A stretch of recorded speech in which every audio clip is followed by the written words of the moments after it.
Wow. Good evening. I call to order this regularly scheduled meeting of the 34th City Council for June 10th, 2025 at 7 p.m. City Clerk, would you please call the roll? Yes, Councilmember Enos. Here. Councilmember Hammoud. Here. Councilmember Abraham. Here. Councilmember Paris. Here. Councilmember El Sawafi. Councilmember Herrick. Here. Council President Serini. We have a quorum. Thank you, Mr. Clerk. At this time, I ask that everyone please silence your phones so as not to disturb the meeting tonight. And I would like to turn the meeting over to Councilmember Ken Paris for our invocation this evening. Is the pastor here? Oh, the pastor is here. So, Councilman Paris. Thank you, Council President Pro Tem. Thank you. I invite everybody to listen tonight, and thank you. It's my honor to introduce Pastor Marvin Miles of International Gospel Center, who will deliver tonight's invocation. I invite all that are able to stand for the invocation and to remain standing for our Pledge of Allegiance. Thank you.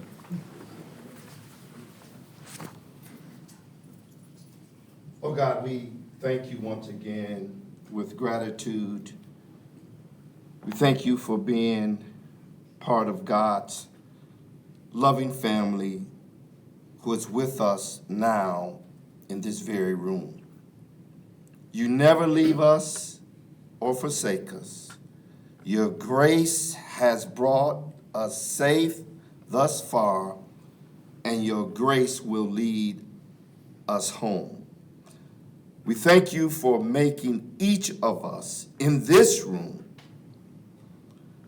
a person that accepts your love, your mercy, and your grace.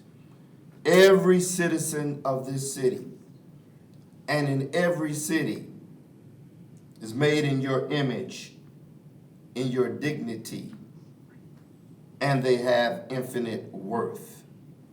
We thank you for calling us to a higher calling here in the great city of Dearborn. I thank you, God, tonight for those of your servants, our mayor, our city manager, our city staff, our city council, and I give you thanks for the way they service this community on behalf of us all. So we come to this room tonight as complex beings carrying burdens alone. We do suffer heartaches and pain because we see unrest in our nation. But help us, O Lord, to trust you more than our fears, more than our wounds, and even more than our accomplishments. May we rest on your love and your everlasting care. In the Lord's name we pray. Amen. Amen. I pledge allegiance to the flag of the United States of America and to the republic for which it stands, one nation, under God, indivisible, with liberty and justice for all.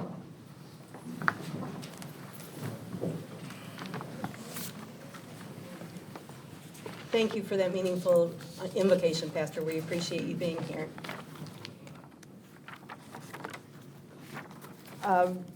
Item 4 on the agenda, resolution by council member, city clerk, Mike. Yes, item number 4, resolution by Council President Pro Tem Herrick, supported unanimously, offering condolences to the family of Mark Potoric and requesting immediate effect.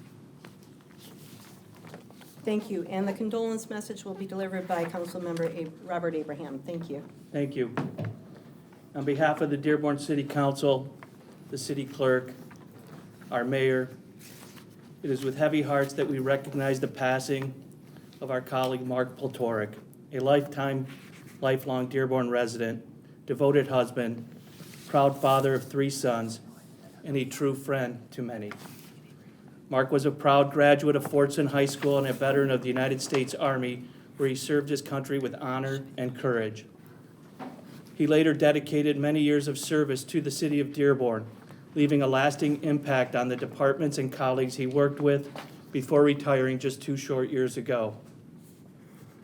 Mark passed away at the very young age of 58 after a courageous battle with cancer. He will be remembered not only for his deep commitment to his family and community, but for the values he lived by every day. He was a man of strong conviction, someone that stood up for what was right, even if it meant standing alone. He had an unshakable sense of justice, fairness, and honesty. When Mark believed in something, he believed in it fully, and he never hesitated to act or speak up. He was bold and principled in presence, a person whose strength of character and sense of right and wrong inspired everyone around him. His loss will be deeply felt by those who had the privilege of knowing him and working by his side. On behalf of the mayor, the city council, we extend our deepest condolences to the entire Poltoric family. We honor Mark's memory, his legacy of service, and the values he lived by. May his example continue to inspire us all. May he rest in peace. Thank you. Any questions or comments on this item from council? Hearing and seeing none, a unanimous roll will be attached. Next item, please, Mr. Clerk. Item number 5 is public comment. We can begin at 7:10. Thank you. Council rules were enacted this term that now allows for up to 30 minutes of public comment prior to our business items to better serve our residents. If anyone from the public would like to address the council regarding city business at this time, you may fill out a comment card. We have a couple that have been completed and delivered up here. And come forward and state your name for the record. I'll remind you that you have a 3-minute limitation, and the city clerk will keep track of the time and notify you when you have 30 seconds remaining. So we'll start with the comment cards that we have here that are not pertaining to business that's already on the regular agenda. So if your comment is regarding something that's on our agenda tonight, we ask that you please wait until that item comes up on the agenda, and then we'll have public comment for that at that time. So the first card that I have is Steve Betts from University of Michigan, Dearborn, regarding leadership changes. Good evening, Council. It's a pleasure to be here tonight with you all. My name is Stephen Betts. I'm the Government Relations Director for U of M Dearborn. And I thought with the changes that have happened in leadership at the institution, it'd be a good time to come by and sort of give you a brief update on who's in charge of what and how you can maintain the relationship that we have between the city and the university. As you know, Chancellor Grasso was named the interim president at U of M Ann Arbor. And in that process, many of you know Ken Kettenbiel, who is the Vice Chancellor of External Relations. He went with Domenico to Ann Arbor to serve as a special assistant to the president. And so in that changes that have happened at the university, the provost, Dr. Scarlatta, has become the interim chancellor. And then external relations is now being overseen by Cassandra Olbrecht, who is the vice chancellor for advancement and now is in charge of external relations. And so I thought it'd be a good opportunity to come. Some of you I've met before, some of you I haven't, to come by and just let you know that to maintain those channels of communication, and that if there's anything that we can help you with in the business you conduct in the city, please feel free to reach out to me or others that you might know at the university. We want to be available and continue to be good partners. Even though some of the names and the titles have changed, the relationship still remains. And so with that, I just wanted to come and introduce myself if you haven't met, and just let you know some of the changes that have happened, and to continue conversing with us on things that we can be of help to the city. Thank you, Mr. Betts. If it's all right, I'll just give you a couple of business cards on the way out here, so if that's all Sure, right. you can Okay. take them over to Good. our office staff there. Thank you. Thank you. Thank you for coming in this Thank you. evening. And next on the agenda, Kaylee Bianchini would like to speak for a moment about of the city master plan. I know that we're seeking public input on the master plan, and this is a good time to just hear a little bit about what that opportunity provides. Good evening, Kaylee Bianchini, Planning and Zoning Manager. Council President Pro Tem, thank you for the opportunity to speak about this very important topic, which is our master plan. Dearborn is currently undergoing a complete update to our master plan, or master land use plan as for the longer title. For those who do not know, a master plan is a long-term policy document that sets goals for how the city will develop in the next 5 to 10 years. It articulates how land should be used, where development should occur, and even the types of development that we want to see in our community. This plan not only creates a comprehensive vision for Dearborn's future, but it actually creates the roadmap for how we're going to get there. In summary, I can't say this enough, it's an incredibly important document. It guides not only the decisions of our elected officials, but city staff and even our regulatory boards. As a part of this update, we actually are doing a deeper dive into 4 areas of the city. This would be our south end, our Warren Avenue area, and then our east and our west downtowns. The purpose of a sub-area plan is to get a little more detailed about what we want to see in those particular areas. And really exciting news is that we're going to be kicking off that public engagement process for those particular sub-areas. We have public meetings June 17th, 18th, 24th, and 25th in each of the respective communities. So we actually are locating those public meetings in the communities where we're doing the sub-area planning. And we really want to encourage everyone to attend these meetings. You can find additional information on the city's website, and I also highly encourage everyone to also look at plandearborn.org. You will not only see additional information about these events, including the agendas of what we're going to be talking about, but you'll also see the documents that we've worked on so far. Once again, I really encourage everyone to attend and even to check out that website. Once again, plandearborn.org. We welcome any questions that you have. There's opportunities to provide your feedback on that website and email us if there's something that we haven't covered.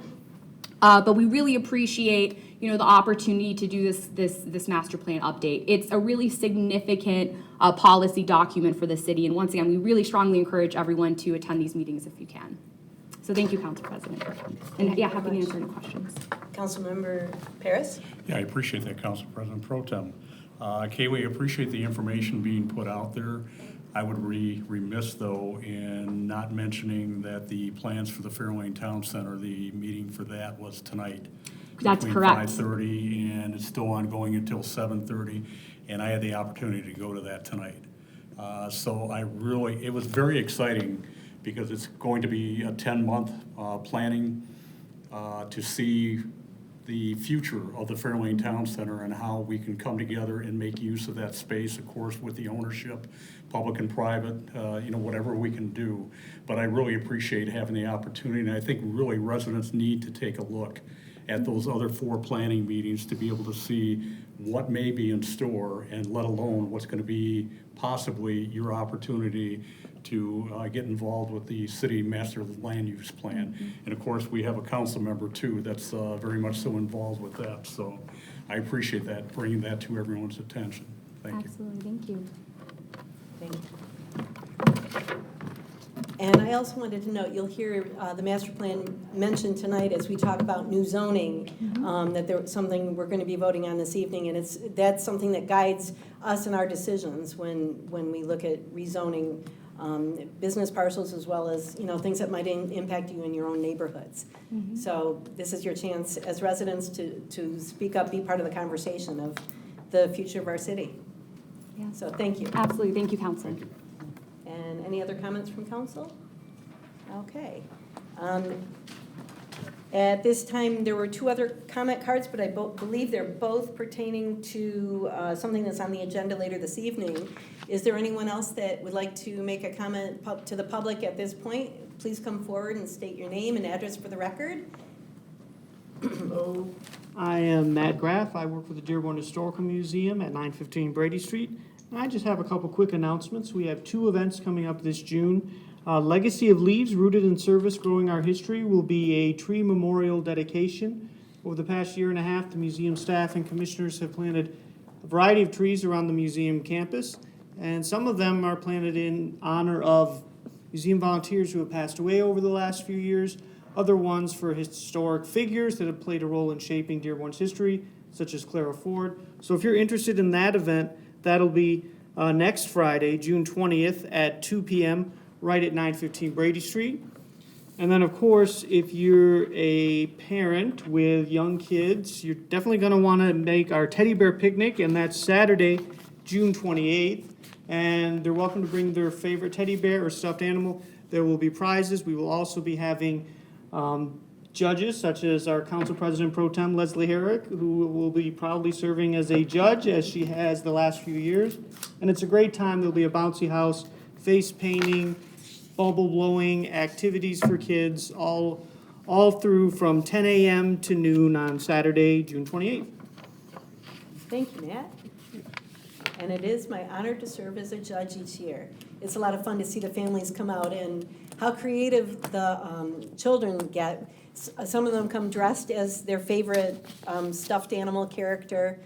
They come as teams, or they bring their favorite furry friend, stuffed furry friend as their companion. So if you have young ones in your life, grandchildren, neighbors, nieces and nephews, you're all welcome to come to the teddy bear picnic later this month.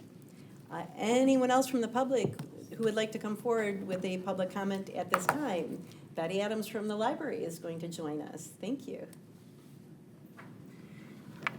Thank you, Council President Pro Tem, for the introduction. Betty Adams with the library. I am here to talk about the Summer Reading Challenge and say thank you to those. There's about 400, 500 people who attended our kickoff, and it was a fantastic, huge celebration on the front lawn at the Henry Ford Centennial Library, featuring the theme Color Our World. So you may have seen the parachutes out, you may have seen kids flying kites that they were creating on the morning of, as well as butterfly wings, and the crafting and creativity doesn't stop with the kickoff. It goes all through summer, all the way through to the celebration on August 23rd. And every day in between, we have activities that are featured in our newsletter, which you can find in the council chambers. But one of the funnest things that really took off this week was the dragon hunt. So keep an eye out. There are little dragon eggs, one a week for the next 10 weeks, being hidden throughout the city for the neighbors to find and return to the library to get and pick their own dragon, all made from our 3D printers in-house. And activities like that are just abundant at the library. So we hope and encourage you guys to participate this year. And if we reach 15,000 days of community reading, then new materials will enter the lending lab as a gift back to the community, which are art easels and art sets for those creative types in the community to be able to continue their crafts at low cost or no cost. So, Wonderful. thank you very much. I heard about another artistic opportunity with the library. Something about the library card? Yes, thank contest? you. Yes, that just kicked off this week as well. Our library cards are right now being curiously redesigned by anyone who is interested. You can submit your artwork. Everything is available online.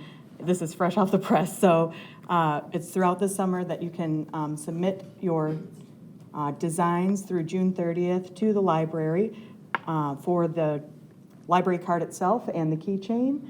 And if you are selected out of the categories, which we also will have a panel judging that, those who are selected will get limited edition keys, library cards made and distributed throughout the year. So very exciting times at the library and a lot of opportunity for you guys to show your color to the world.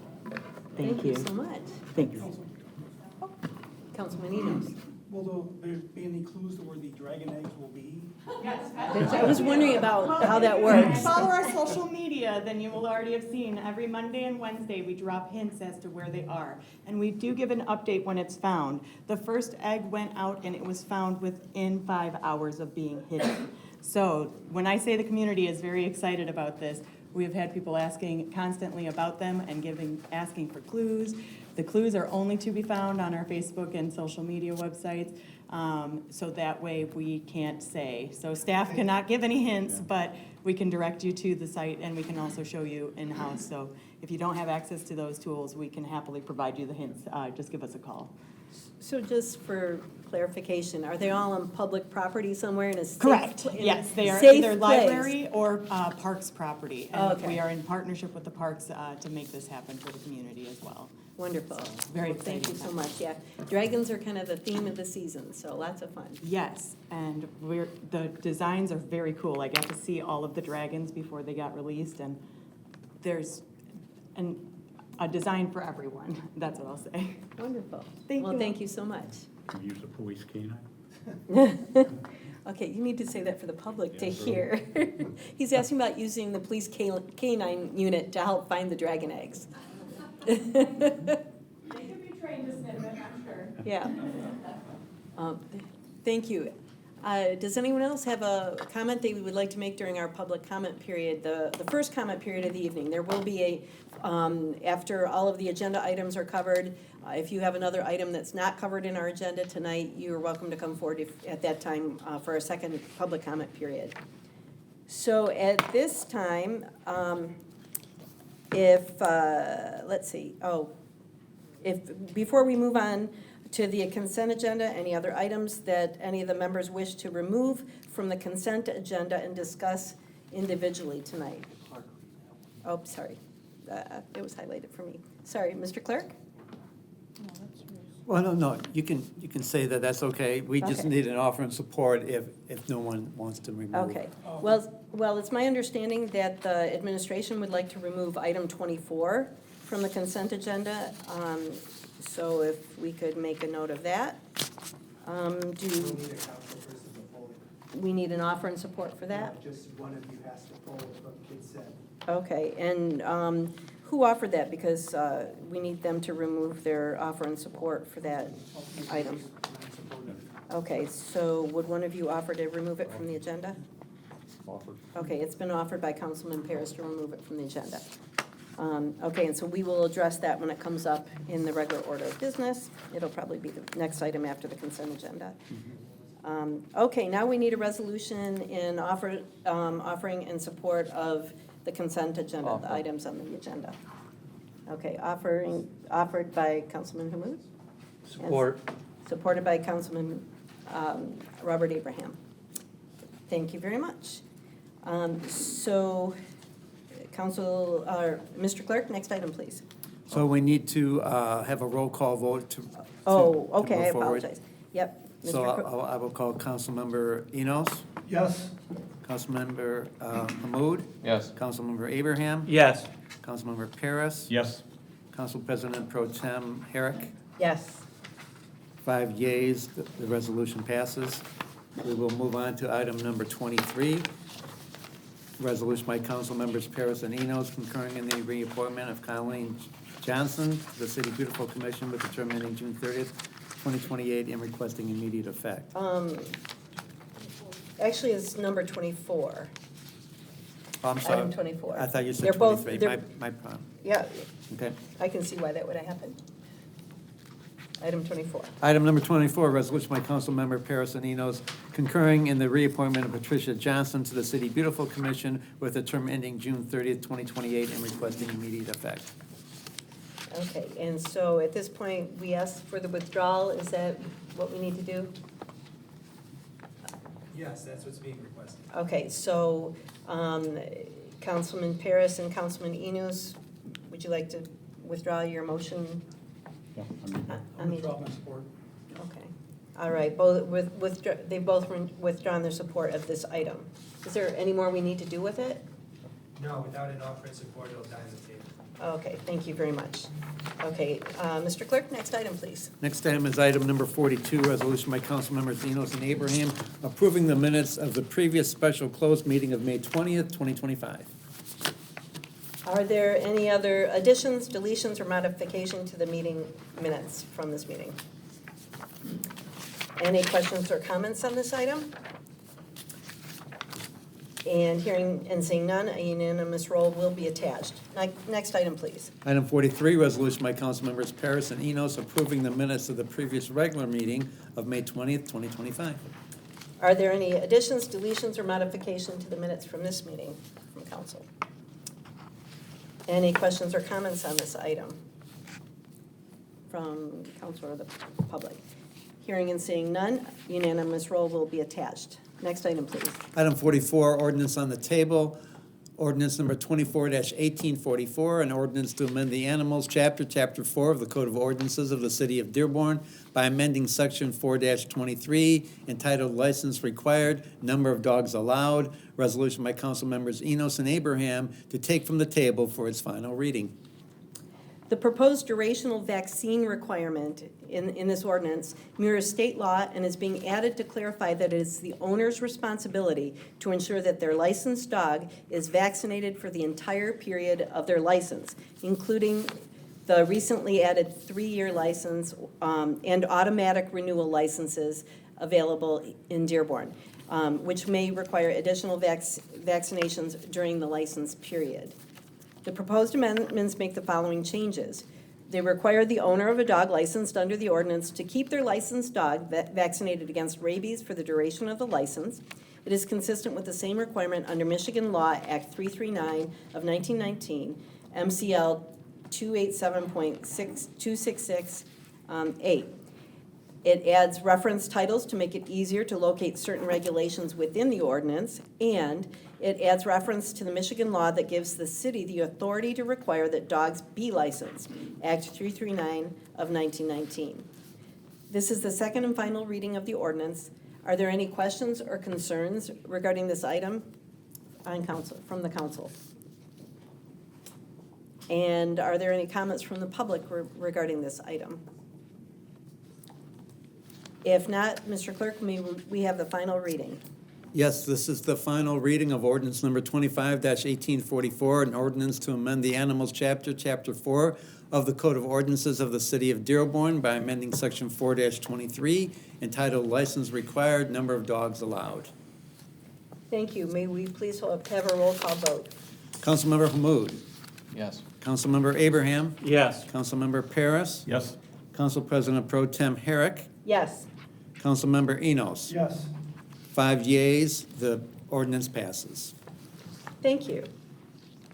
Next item, please. Item 45, ordinance number 25-1845, introduced by Councilmember Hamud. Synopsis, an ordinance to amend the zoning ordinance of the City of Dearborn by amending Article 1.00 entitled Short Title Rules of Construction and Definition, Article 4 entitled Off-Street Parking and Loading Requirements, Article 7 entitled Site Development Standard Application to Specific Uses, Article 11 entitled RP Residential Preservation District, Article 12 entitled RC, RD, and RE Multiple Family Residential Districts, Article 17 entitled BD Downtown Business District, and Article 27 entitled West Downtown District. Resolution by Council Members Paris and Enos to table the ordinance. Thank you. The proposed ordinance is designed to keep Dearborn's residential neighborhoods truly residential, not hubs for commercial businesses. With the rise of short-term rental platforms like Airbnb and VRBO, cities across the country are stepping in to manage their impact, and Dearborn is doing the same. The ordinance includes updates to both the zoning ordinance and the Code of Ordinances. Zoning changes will define where and how short-term rentals can operate, while the code updates will require registration, ongoing compliance, and safety standards. The goals are clear: protect our housing stock for residents and long-term renters, reduce nuisance issues, and allow rentals only in areas that align with broader city planning objectives.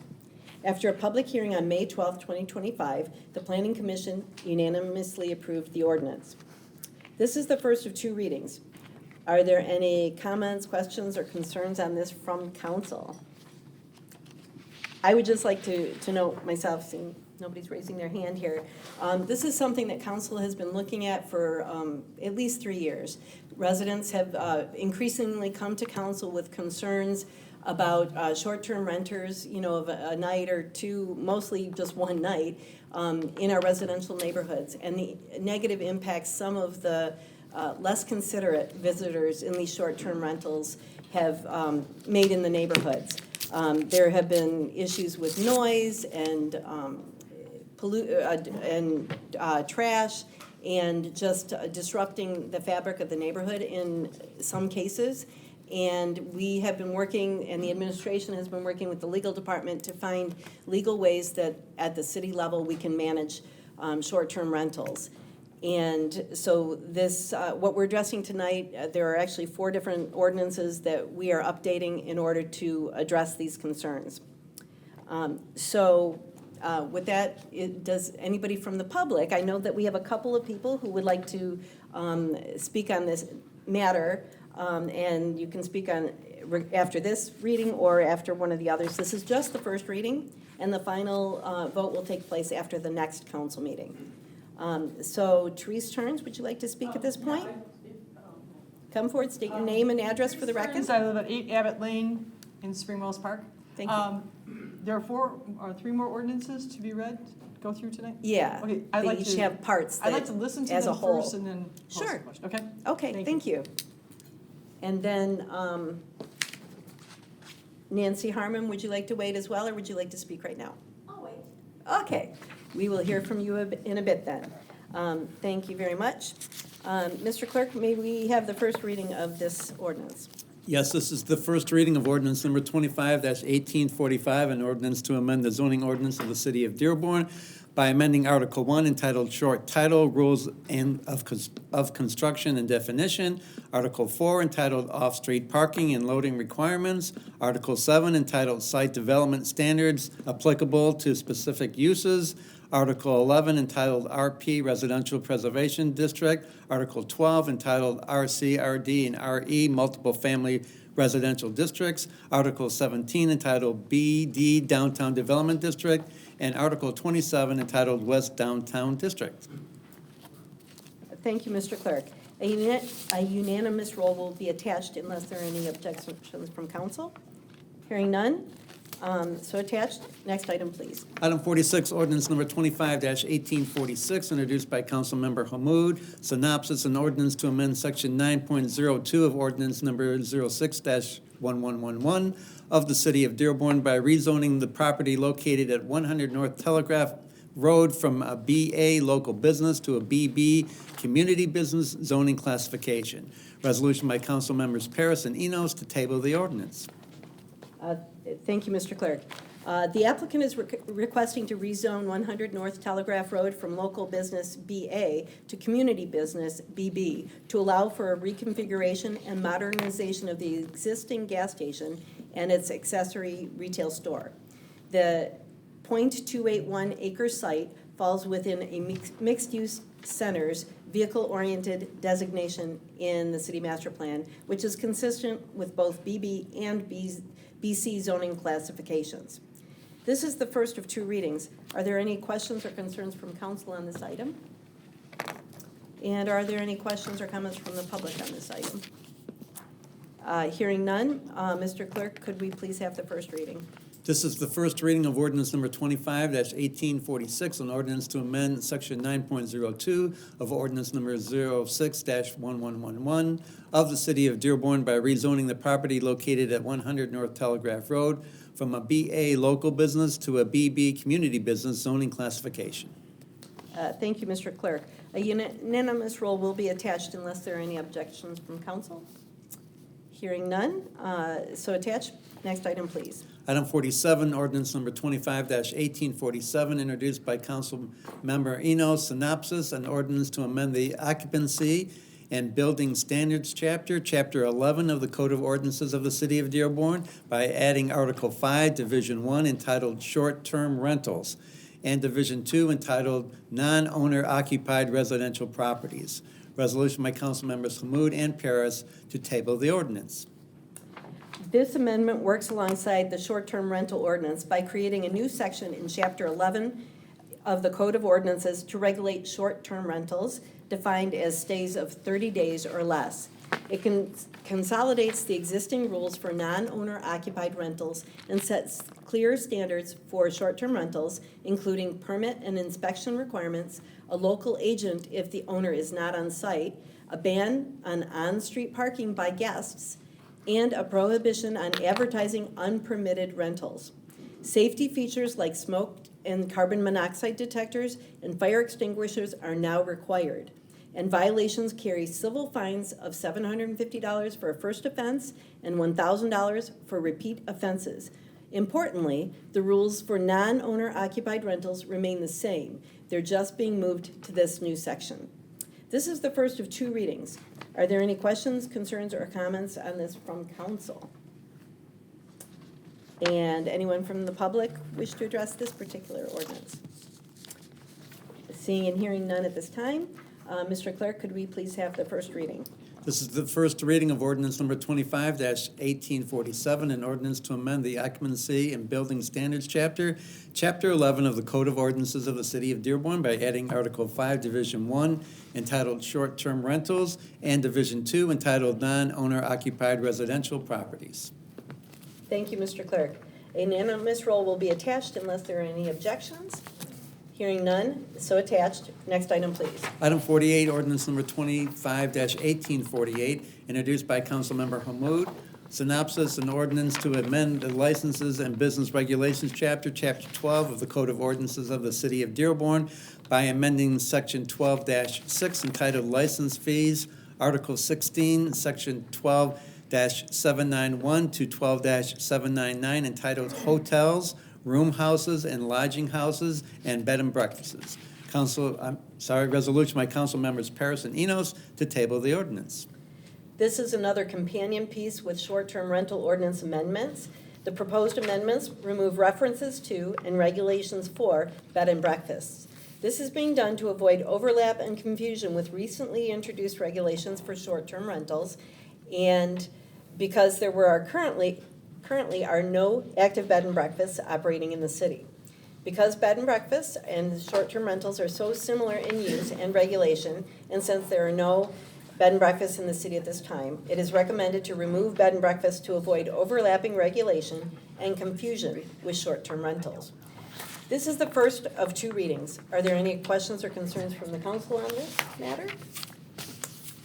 And are there any comments from the public on this item? Hearing none, could we have the first reading, please?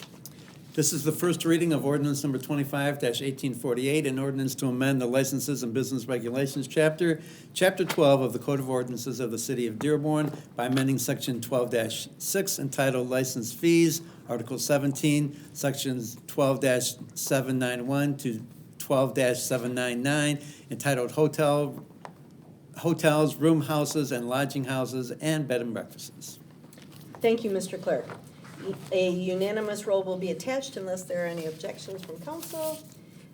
Hearing none, so attached. Next item, please. Item 49, ordinance number 25-1849, introduced by Councilmember Enos. Synopsis, an ordinance to amend the offenses chapter 14 of the Code of Ordinances of the City of Dearborn by amending section 14-7 entitled Prohibiting Acts in Hotels or Bed and Breakfast. Resolution by Councilmembers Abraham and Paris to table the ordinance. This is the fourth piece of the short-term rental ordinance amendments. The proposed amendment removes reference to bed and breakfast in section 14-7 and replaces it with short-term rental. Section 14-7 prohibits certain behavior in hotels and proposed short-term rentals, including but not limited to use or possession of controlled substances and alcohol in violation with the Code of Ordinances and damaging the room. This is the first of 2 readings. Are there any questions or concerns on this from council? And again, we've been talking about these ordinances for several years now. I know we've all talked to residents. We've had residents come and talk to us at council meetings regarding the impact of these short-term rentals in their residential neighborhoods and express their concerns. And I'm very pleased to see that the administration working with council has developed these 4 ordinances, these companion pieces, so that we are finally able to address short-term rentals of less than 30 days. Councilman Paris. Thank you, Council President Pro Tem. What I want to say about this, like was mentioned during the committee of the whole, this whole process of these 4 ordinances possibly being passed in the July council meeting, it's not over yet. I mean, there has been a lot of work done, and I really appreciate what the city administration and city planning and economic development, what they've done to bring this ordinance forward. It's been a several-year process, as already been stated, and you can hear by some of the brief synopsis of some of the ordinances what it's all about in a broad view. What I would really suggest to people, especially those in the listening audience, is take a look at the agenda by going on to the City of Dearborn website, looking up the agenda for tonight through the council portion of the city website, and get the backup material. You know, what the ordinance is going to look like for each of these 4 different parts that we discussed tonight briefly. It gets information out there that you need to know, especially if you've been affected by short-term rentals, pro or con, so you have a better understanding the direction of the city and what the direction of the council feels about this item. And of course, there will not be a vote on it finally until the July council meeting, but this is several years, you know, in the making. Bottom line is, neighborhoods matter. And all of us in the viewing audience and here in the council chambers, we live in neighborhoods. We know what's going on in our neighborhoods. Instances of nuisance violations affects the quality of life. Many of us have been affected by what has taken place with short-term rentals. It's just like sometimes people in rental areas too get a bad rap because they give that aurora that maybe they're not the same as people living in residences for a long period of time. That's not correct. You know, every single home is distinct. Every single abode is distinct to the occupants that are within that residence. So don't get the wrong misconceptions. Short-term rentals, though, I mean, there's a lot of good landlords out there, I understand, but there is a time and place to be able to have accommodations to having that type of residence out for rent as a short-term rental. So I'm looking forward to see what happens in July with this, and I appreciate all the comments of the public over the last several years. Believe me, there's been a lot of conversation, both emails and in person, you know, I think probably, I don't want to speak for everybody, but I'm sure everybody and the administration have had, you know, a lot of comments from people. So thank you for your patience. Okay, thank you, Councilman Paris. Any other members of council wish to make a comment? Was that a yes? Okay, thank you. At this time, are there members of the public who would like to comment on this item? Right, Teresa Stearns, 8 Abbott Lane, Spring Wells Park. Just for clarity, Airbnbs are under short-term rentals? Okay, am I hearing that they're going to be allowed? But they're not gonna be allowed, because there's a lot of blah, blah, blah. No, that's not quite correct. I'm Okay. sorry. Yeah, so we actually didn't get into, in the little summaries that we had right here about how it's being regulated. Okay. But they're not going to be allowed in RA, residential neighborhoods such as Spring Wells Park and other completely residential neighborhoods. Okay. They're going to be limited to business districts, the East and West Dearborn business districts, where we have mixed use, where you might have a business on the first floor and rental space above. So the ordinances define that that's where they'll be located. Councilman Hammoud, did you want to elaborate on that? I think that's a pretty good summary. Okay. I wonder if that addresses your question. It does, and Yeah. existing Airbnbs will not be allowed. That's correct. Not grandfathered. That's correct. And also, you did hear in the brief synopsis that we presented, if they are advertising on any of these websites, and it is, you know, we find out that if a resident or somebody sees that there's an advertisement somewhere promoting one of these short-term rentals that's not in the allowed areas, then they can face a penalty. Okay, and should be reported to Yes, to the city, yeah. the city, any particular department of the city? 943-2150. Yep. All right, Just thank you. the main number there, and they'll direct you. All right, thank you. Okay. Thank you. And more comments from the public. Please state your name and address for the record. Hi, my name is Nancy Harmon. I live at 22278 Morley Avenue. I'm the president of the Morley Area Residents Association. And we are very grateful that this is a commercial business that's being placed in a commercial area, not in a residential area. And that's all I have to say. Thank you very much for all the efforts everybody's made to make this happen. Thank you.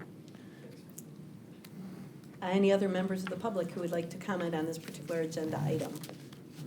This and food trucks, right? Councilwoman That's a Pro Tem, separate- if I may, I just have Yes, just of a few course. comments, I'll make it short, but I'd be remiss not to mention some of the key players in making this happen. I think as Councilwoman Herrick mentioned from the beginning, this has been a long process, and I think what this shows is true innovation and leadership by the city of Dearborn, because while the state is still contemplating how to address this, we here at the city of Dearborn have taken those steps necessary, and all things and credit go to our city manager, planner, right there, right, Kaylee, who is so much time and effort being put into this, in addition to Brad Mendelson, who you guys didn't get to see today. You see his, but he's listening. Shout out to Brad, who is always listening to these when he doesn't have to be at these meetings. The time and effort that they put into this, in addition to, I think, just to mention, we couldn't have done this without the support and the comments from the community. And it's not to, I can't emphasize enough how important those emails were, those calls were. We've taken all of them, all the feedback that was provided, and what you have in front of you is a well-rounded ordinance change that really does reflect the partnership between the city and its residents. So, thank you. Just one more comment. Thank you. Councilman Paris. If I could too, I'd like to make mention that Senator Sylvia Santana has really been instrumental in making sure a lot of us have been informed about what's going on in Michigan in regards to any updates over the years for short-term rentals. It's been a flux back and forth as to what direction the state legislators wanted to go on this.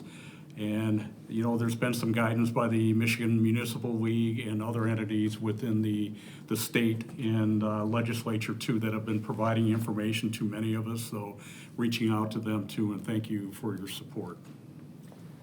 Thank you, Councilman Paris. I was going to note that as well. At the state level, the conversation has been how much autonomy to give individual municipalities and cities in dealing with short-term rentals. And there has been a push by some at the state level to have the state regulate any short-term rentals. And I think that our administration and I myself go to all the Michigan Municipal League conferences and talk with the folks who are working on regulations at the state level. And I have been advocating we need to be able to regulate short-term rentals in our own city, because each city has its own, each municipality, whatever size it is, has is unique. And in Dearborn, we know that it's been a challenge, unfortunately, that short-term rentals, some bad apples spoil the barrel for everybody, as that old analogy goes. There are many good landlords and good tenants who visit our city to see all the wonderful things we have to offer here. And just a few folks visiting can spoil the image of short-term rentals in a neighborhood.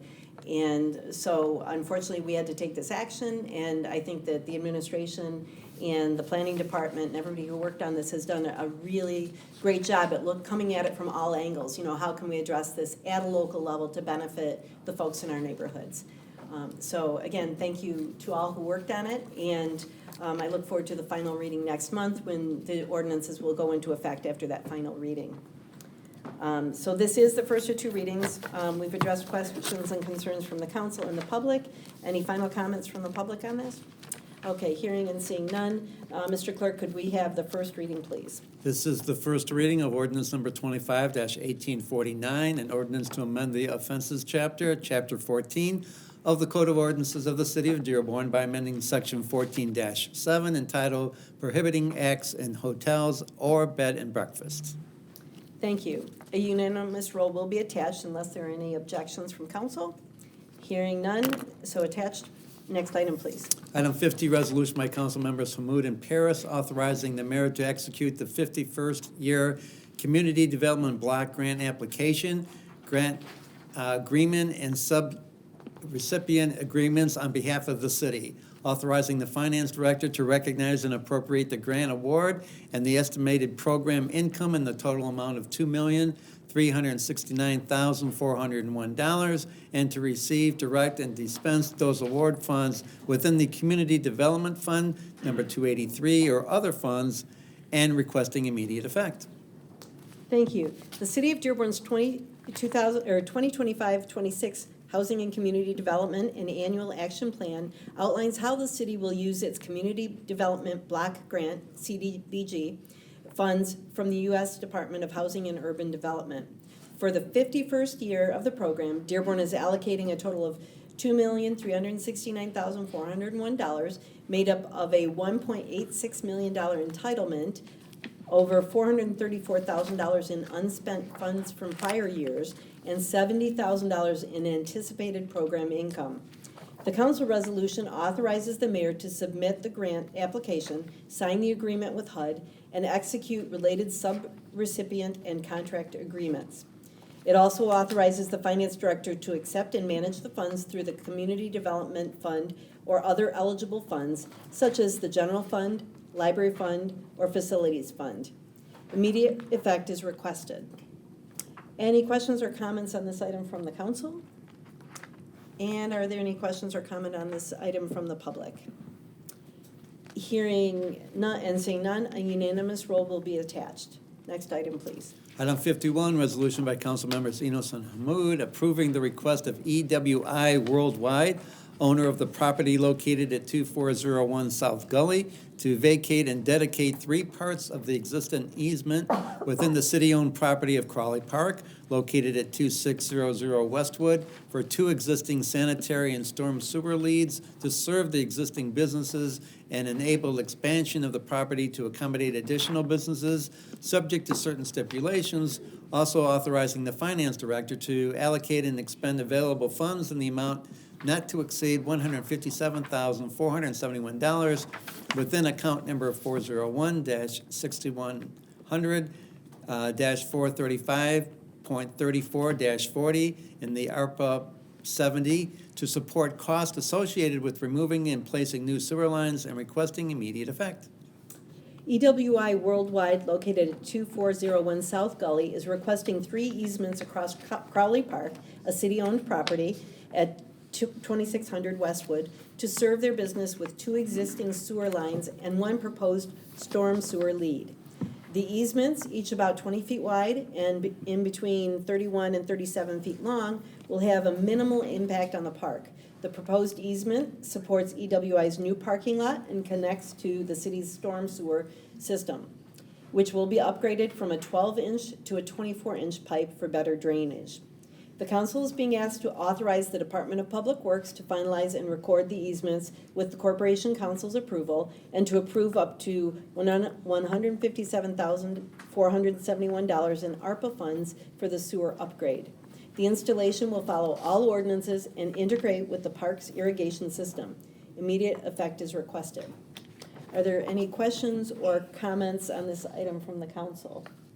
We did have a few questions that the administration addressed at our committee of the whole meeting on Thursday night, just so folks know that we have discussed this a bit. Any questions or comments from the public on this item?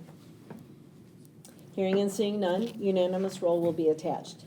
Next item, please. Item 52, resolution by council members Enos and Hamud authorizing the second amendment to the lease agreement with Flex Holdings LLC for 650 square feet of land at the West Dearborn Pocket Park, directly adjacent to the business located at 22062 Michigan Avenue, as an outdoor seating area for its patrons, for the term of 5 years from June 1st, 2025 to May 31st, 2030, subject to certain stipulations and requesting immediate effect. The council is being asked to approve a second amendment to the lease agreement with Westbourne Acquisitions LLC for 1,548 square feet of the West Dearborn Pocket Park adjacent to 22049 Michigan Avenue to continue its use as an outdoor seating area. The tenant will remain fully responsible for maintaining the space and furnishings at their own expense. The amended lease extends the term for 5 years starting July 19, 2025 through July 18, 2030, with an option for additional 5-year extension if conditions are met. Rent is set at $2.10 per square foot with a 5% annual increase.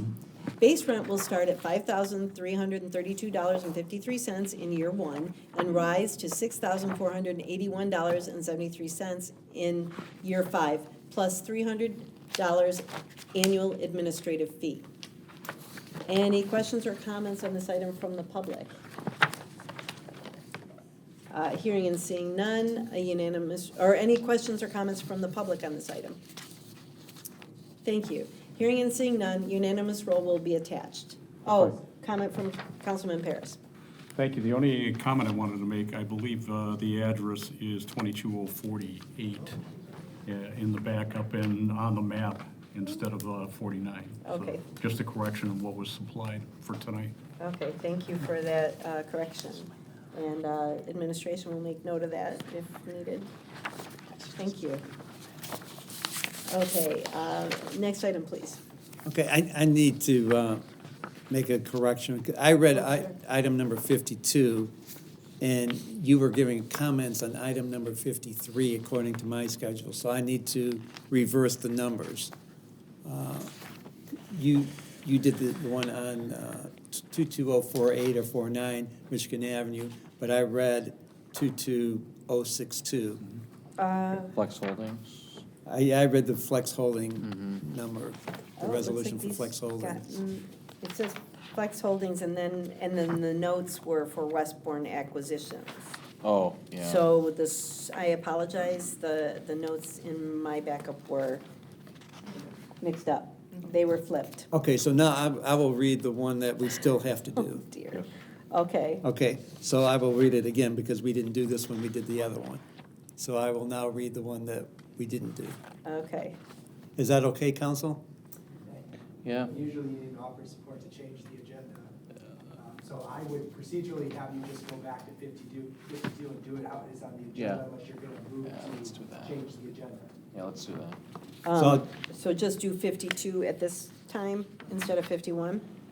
No, the numbers were 52 and 53. Oh, I'm- Yeah. Oh, I'm sorry, yeah, 52. So and now I'll just read 53. Okay, resolution by council members Hamud and Enos authorizing the First Amendment to the lease agreement with Westbourne Acquisitions LLC, DBA Sheba Restaurant, for 1,548 square feet of land at the West Dearborn Pocket Park directly adjacent to the business located at 22049 Michigan Avenue as an outdoor seating area for its patrons for the term of 5 years from July 19th, 2025 to July 18th, 2030, subject to certain stipulations and requesting immediate effect. Thank you, Mr. Clerk. Okay, so, That is the one with the. yeah, so the notes I have on this, I think do go with this piece. It was just the first piece that had some incorrect information. The council is being asked to approve a second amendment to the lease agreement with Westbourne Acquisitions, LLC, for 1,548 square feet of the West Dearborn Pocket Park, adjacent to 2204.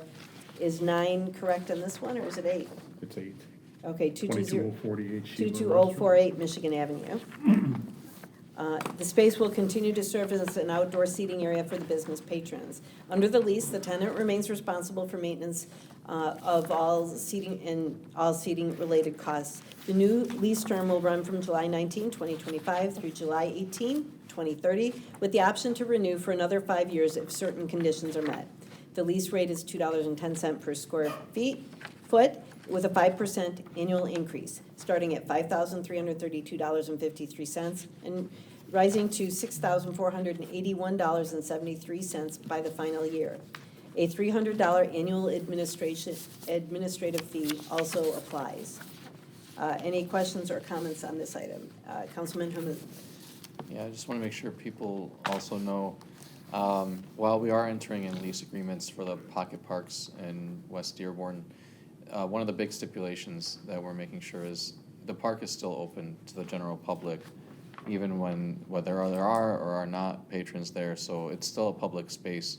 But we're allowing businesses to utilize our space as part of their seating. And then also I want to thank legal for allowing us the right to make improvements to the space in the contract, so I like that addition as well, so thank you guys. Yeah, thank you.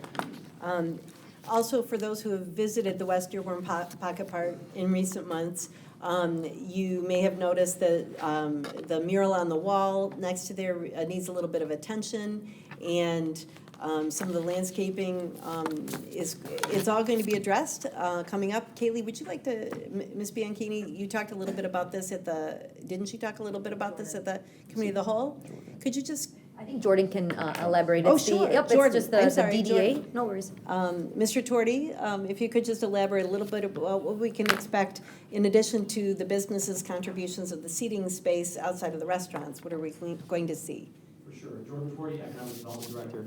So yes, we recently released an RFP. What we're looking to do is get some consultation on some design upgrades to address the mural. We're going to preserve the public art that's there, but we're really excited. We're hoping to actually get this work done this year, but we have that RFP on the street right now. Okay, very good. Thank you so much. Thank you. Okay, any other comments from council on this item? Okay, any comments from the public? Okay, thank you. Hearing and seeing none, a unanimous roll will be attached. Did we need to do anything further to clarify what happened with that mix-up on the previous item? No, you're all set. We're all set. Okay, very good. Thank you. Next item, please, Mr. Clerk. Item 54, resolution by council members Paris and Enos authorizing the sale and redevelopment of the city-owned property located at 14255 Michigan Avenue to Jin Hung for the sum of $220,000. Also authorizing Corporation Counsel or his designee and the mayor to finalize and sign the documents necessary to effectuate the sale, subject to certain stipulations. Following a review of public parking availability across our business districts, the Economic Development Department recommends reducing the number of city-owned parking lots to lower maintenance costs and unlock redevelopment potential. As part of this strategy, the administration is requesting the council's approval to sell the parcel at 14255 Michigan Avenue to Jin Hong for $220,000. This property, located in East Dearborn, is no longer needed for public parking, and its redevelopment will support economic growth and improve the area's vibrancy. While the land's assessed true cash value is $68,290, the proposed sale price reflects the potential for a two-story mixed-use development. In addition to the sale proceeds minus broker fees, the city stands to gain an estimated $100,000 in new tax revenue over the next decade once the site is developed. Any questions or comments from council on this item? Councilman Hamud. I think this is the parking lot adjacent to Koja, right? Yeah, I think this one is really awesome because it's one of the outcomes from the parking study we did in East Dearborn. I think anyone who has been to downtown East Dearborn knows there's ample parking in the area, and more importantly, like the businesses and business spaces there are quite limited as is. So I think allowing people, or in this case, even adjacent landowners to expand and utilize more area to actually grow their business is a much better use of the land than a parking lot. So I think this is one of those evolutions that we're gonna start seeing in East Dearborn, and in terms of stepping up the development to increase the density and make it look a little bit more like the West Dearborn downtown. So I think this is awesome. Thank you. Any other comments from council? Would anyone from the public like to address this item? Okay, hearing and seeing none, a unanimous roll will be attached. Next item, please. Item 55, resolution by council members Abraham and Paris authorizing a 6-month moratorium to prohibit acceptance of any application to the city, including permit, administrative site plan review, planning commission, and zoning board of appeals applications related to junkyards, scrap iron and junk storage, metal recycling facilities, recycling centers, and other associated uses, and requesting immediate effect. City Council is being asked to approve a 6-month moratorium on new applications related to scrap, junk, metal, and recycling uses due to inconsistencies in the current zoning ordinance. These overlapping regulations have caused challenges during staff review and processing. Given the visual, environmental, and public safety concerns often associated with these uses, particularly the increased fire risk depending on stored materials, the city needs time to carefully research and revise its ordinance. The moratorium would apply to uses such as junkyards, metal recycling facilities, auto wrecking and scrap storage, and recycling centers or collection stations. It ensures that future proposals will align with updated land use goals and modern safety and environmental standards. This pause would not affect projects that already have approved site plans and have applied for renovation permits. Immediate effect is requested. Any comments or questions on this item from council?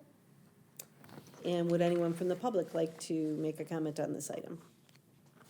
Hearing and seeing none, a unanimous roll will be attached. Next item, please. Item number 56, resolution by council members Abraham and Paris awarding a contract to Zuniga Cement Construction, Inc. in the amount of $601,260 for raised crosswalks and requesting immediate effect. State Representative Alabas Farhat has secured a $500,000 grant for the city of Dearborn to fund citywide pedestrian safety improvements. Dearborn qualifies under state criteria based on its population and county size. The grant will support projects like raised crosswalks, enhanced signage, and visibility striping to improve pedestrian safety. The city has fully executed a contract with MDOT and purchasing on behalf of the Department of Public Works and Facilities Engineering, recommends awarding the raised crosswalks and project to Zuniga Cement Construction, Inc., the lowest responsible and responsive bidder with a strong performance history. The contract amount is $601,260 and immediate effect is requested. Any questions or comments on this item from council? Councilman Enos. Thank you, Councilwoman. Will there be a list of where the raised crosswalks will be placed by chance? And Director Huckins? Tim Hawkins, Director for Department of Public Works and Facilities. Yes, there will be. With the mayor's help, we outlined about 50 locations, but not all locations actually qualify, so we're going through vetting out pieces of it as far as catch basins and things that are around areas. We have 22 locations, I believe we've earmarked at this moment, so yes, we can get that list out. Thank you. Yep.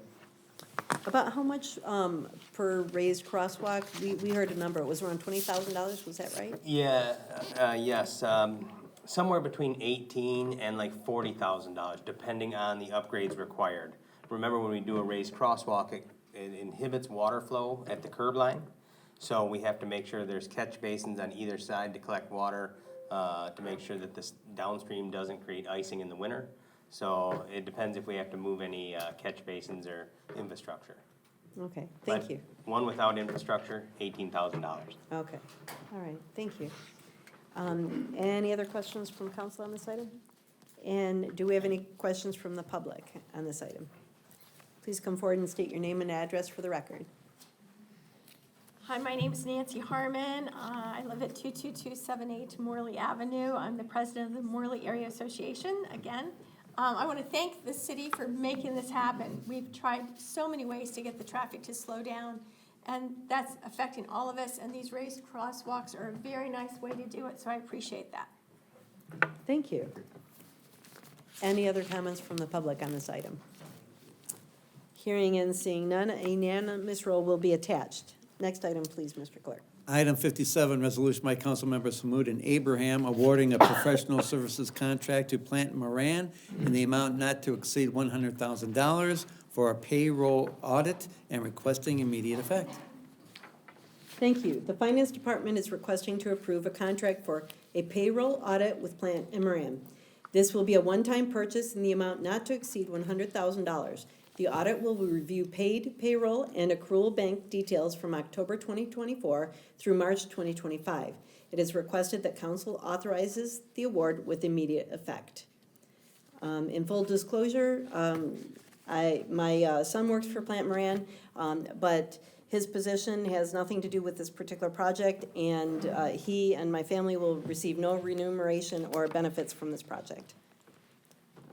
Any other council members have any comments? I have to make the same disclosure. My daughter also works for Plant Moran in Chicago. This creates no conflict of interest for us either. Thank you. Okay, thank you. Any other comments from the council? Any comments from the public on this item? Thank you. Hearing and seeing none, a unanimous roll will be attached. Next item, please. Item 58, resolution by council members Enos and Hamud awarding a contract to Performance Sports Turf LLC in the amount not to exceed $87,730 for the renovation of soccer fields at Crowley Park and requesting immediate effect. Parks and Recreation has identified the need for essential field work on the extremely popular and heavily used Crowley soccer fields.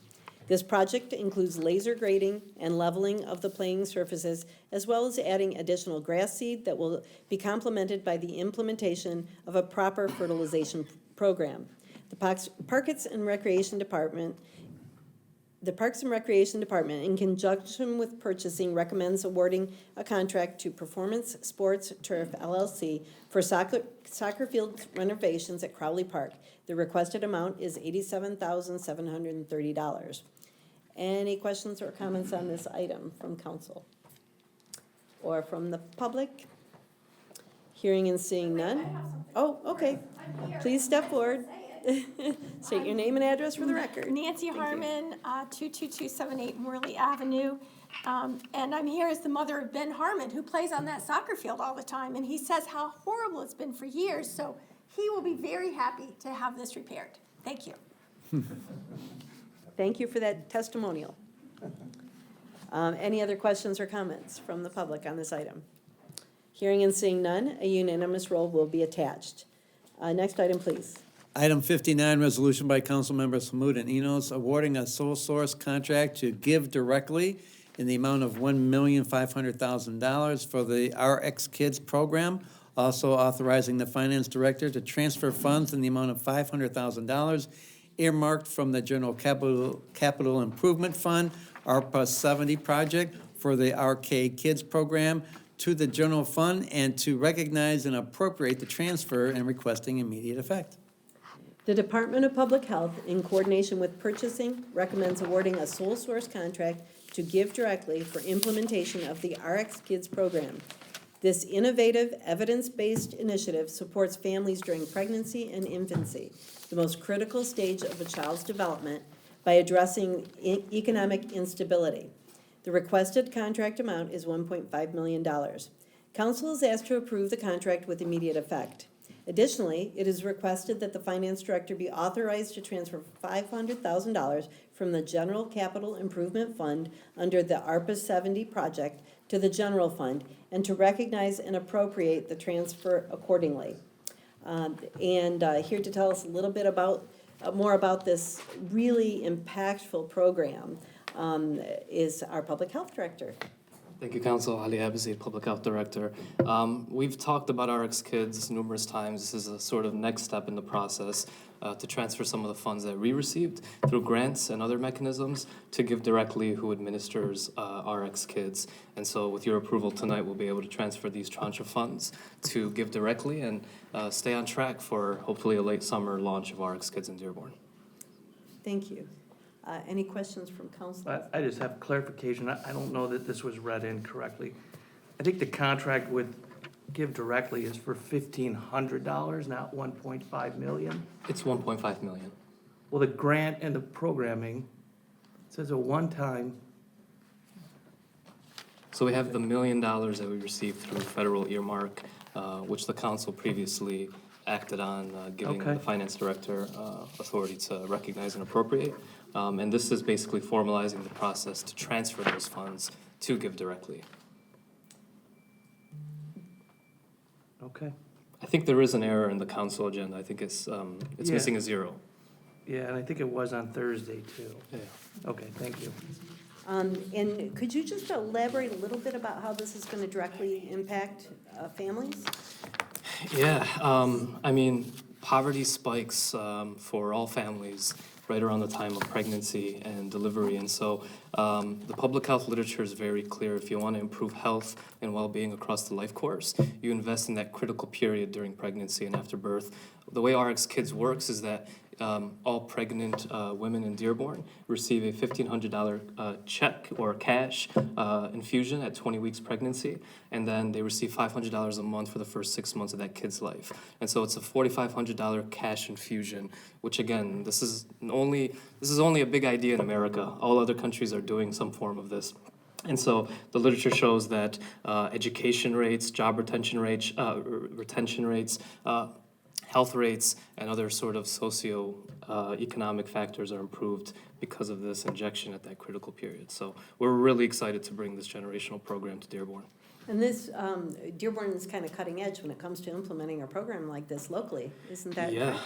this Yeah. program launched in Flint. Dr. Mona Hanna, who you all will remember from the Flint water crisis, this is her baby, quite literally. She launched this program in Flint, and we are the largest expansion city. There's a few other cities that beat us to the punch. Those cities aren't as large as Dearborn, and so it's a lot cheaper to do them in those cities. But we've been able to raise the funds in Dearborn to bring it, and we're hoping to launch later this summer.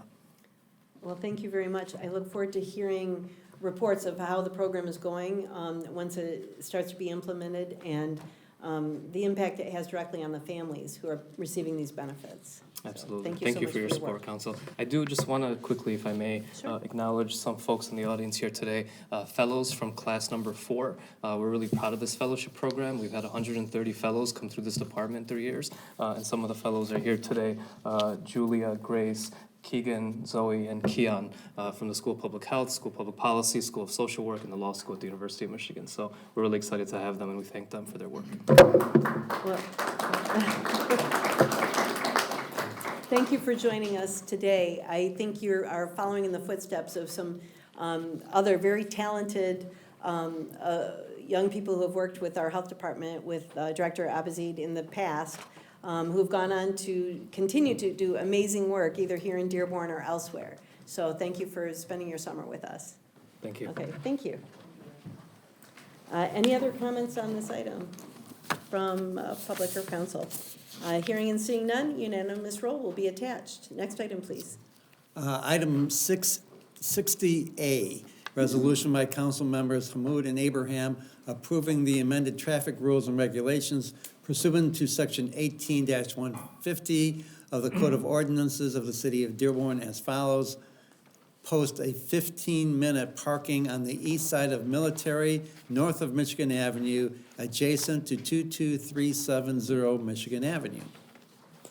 Under section 18-150 of the Code of Ordinances, the chief of police may amend or rescind traffic rules with permanent changes subject to city council approval. Council is now requested to approve making the following temporary traffic rules permanent. This item is to approve to post 15-minute parking on the east side of Military, just north of Michigan Avenue, adjacent to 22370 Michigan Avenue. Any questions or comments on this item from the council? Councilman Paris. If the chief might be able to come forward for a moment, please, I would appreciate it. Thank you, Chief. Good evening. Issa Shaheen, Chief of Police. Thank you, Chief Shaheen.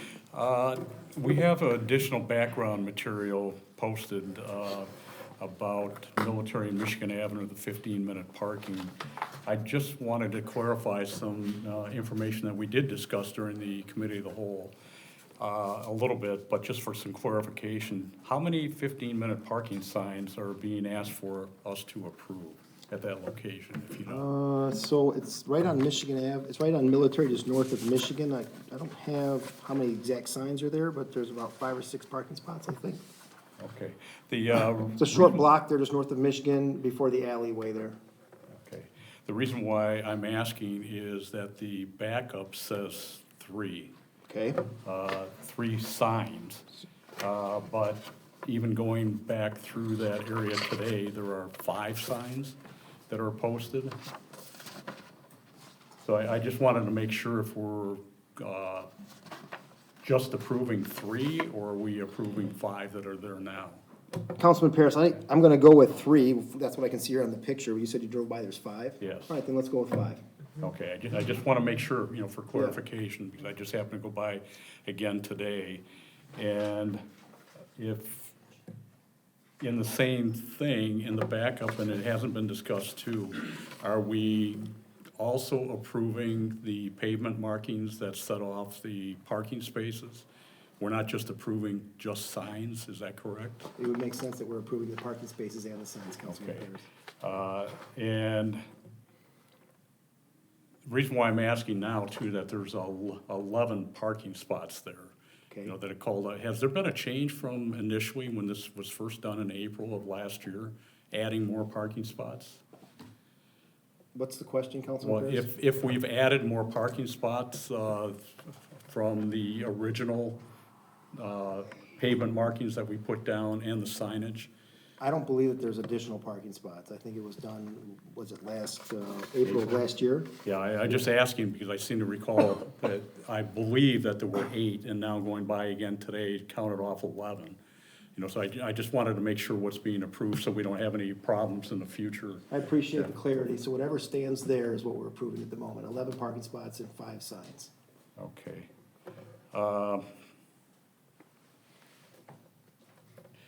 And a question that I did ask during the committee of the whole, but just for clarification, did this item go before the traffic commission at all for any kind of discussion? It did not. And would there be, I know you are authorized within that 18-150 ordinance, that anything within the purview of the chief of police, you have the right to go forward with this, but I'm just wondering why we wouldn't go through and include the traffic commission. So not everything goes in front of the traffic commission, Councilman Paris. Some things do that we deem appropriate. Other things, I use my authority as the chief of police to put signs up if I think they're appropriate. And as you might well appreciate, the traffic commission is just an advisory committee. It is. So sometimes correct. I don't need their input or advisory to make a decision. Okay. And to come up with the design that we had now with the pavement markings, the no parking signs in that area of Military northbound, did we have an engineering study done to be able to come up with the configurations? We did not.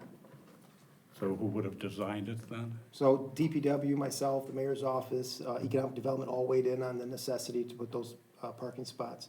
If I could add, Councilman Paris, prior to those signs being up, we received 19 complaints because, as you know, there was businesses on the east side of Military, north of Michigan Avenue. So there were cars that were parking there to run into those businesses when it was a lane of traffic.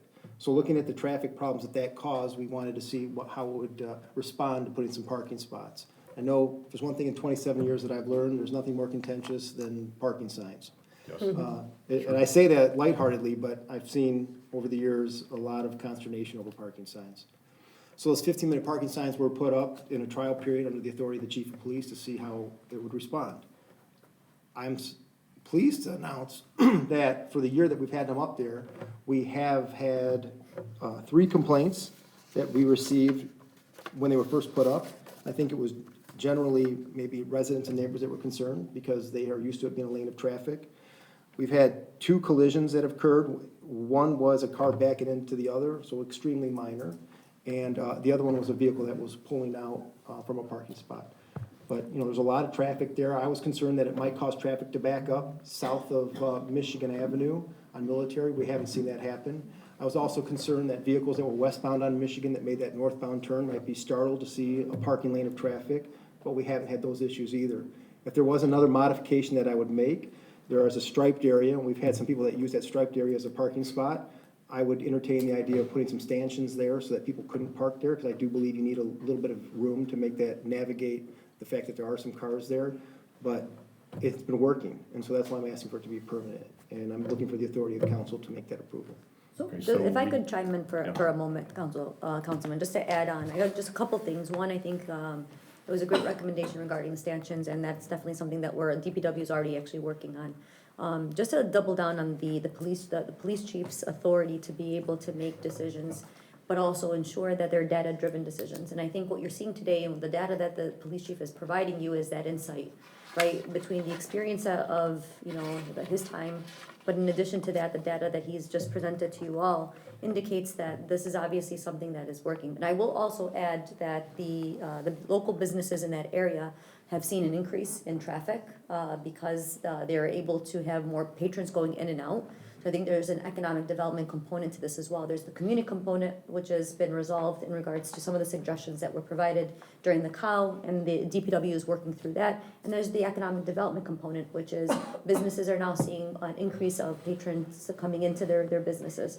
So I think that this is a great opportunity for us to be able to demonstrate two things. One, that we can make decisions and ones that are informed not just by the police chief, but as the police chief mentioned, he had our engineering department, our DPW department working on this together. And what we see is that it's a great result that I think that this council should consider approving, because we have not heard any complaints on the mayor's office since they've, I know that the chief mentioned that we had a couple in the beginning, but. Thank you for that, Chief of Staff. The one thing I'll add, look, there are a lot of challenges in being the chief of police, and I think one of the things that the city is wrestling with is this bustling business district that we are now all enjoying, but doing it in a way that still respects the neighborhoods, that is acceptable to a lot of the residents that live adjacent to that area. And so that's been a challenge. And so whether it's the Riverbend or Garrison Row or the community that's just south of that business district, is putting together a plan that tries to make everybody happy and that works for everyone. And so that's been a challenge for all of us. So am I led to believe then that this is a mutual request by both the three businesses that have been notified or stated in the backup material and the city to try to resolve a situation? So, I mean, it wasn't independently just businesses coming forward with this? There was a number of businesses that were looking to have some short-term parking available so that they could run their businesses and, and handle and be able to be successful, right? So it's finding a balance between residents, between what makes sense for safety and what makes sense for good business too. Okay. So it's trying to juggle all those things. I wouldn't say it's precipitated or motivated entirely by that, but that's obviously a component as well. Okay, and you know what, and I appreciate your role, I do. As you know, I was on the Traffic Commission for a period of time, and I was chair, for a period of time with the Traffic Commission, so I'm familiar with the procedure and the policies, and including some of the items that we're gonna be bringing forward here to discuss also. But just based on personal experience, I will tell you, and as I made mention, was there again today, I've been by there many, many times, and there's at least 3 times that I've gone down Military coming around the corner that I've almost been hit by people with their open doors or pulling out of parking spots. I will also make mention too that entire block from Michigan Avenue to Garrison, the northbound lanes, almost the entire block is parking spaces, 15-minute temporary parking. And if I'm not mistaken, we had a council member that asked during the committee of the whole too if we would have any kind of data as far as any kind of parking tickets that may have been issued, and I know it's kind of a difficult thing to summarize, but I don't know if we have that information. I do. There has been one parking complaint for a vehicle parked too long on May 31st that we received, and there was one parking ticket that was written there. But they were not one and the same. It wasn't a result of the complaint. Okay. And last but not least, what I will make mention to, we've had parking studies done in both in East and West Dearborn, so a lot of information has come out. Personally, using the parking lot behind on the north side of Michigan Avenue off of Garrison, a lot of parking in that area, especially except when it gets really, really busy, so I can understand some of this. But me personally, there's a city parking lot just around the corner, and it takes just a little bit over 50 steps to be able to get from that city parking lot to the 3 businesses that are asking or have been involved in the request of, the 11 parking spots and 5 15-minute parking signs that are posted there. So, I mean, it's not far to walk, so, last but not least, just for that, probably by my line of questioning or comments, I do appreciate your role and authority. You can probably remember back, or may have heard back in 2018 when that ordinance was first developed, I had some challenges to that, under the prior administration, prior chief. The 365 days, this is not the time and place to bring up any further on that. I wanted to make it just for this one particular item, and that's why we divided the question during the committee of the whole.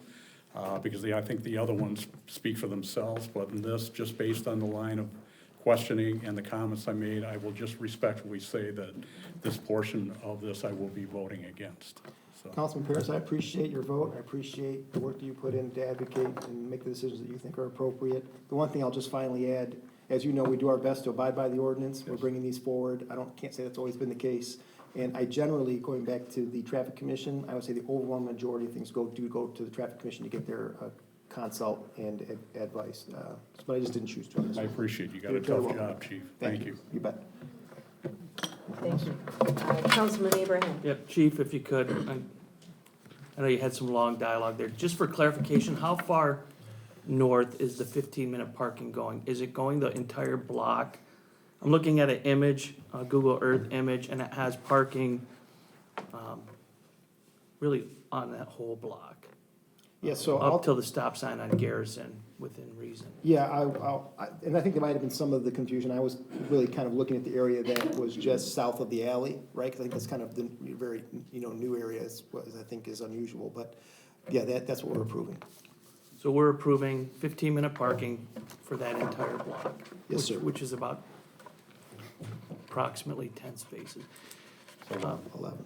11, which is approximately 10 or 11. I'm not an advocate always for short-term parking, especially 15-minute. But I'll tell you that parking on Military in Michigan, if it's done effectively, is a traffic calming measure. I don't want to see anybody's door get taken out. But that's true on every single one of our side streets. All you have to do is drive down Argyle, Kendall, and if a door goes open, you're done.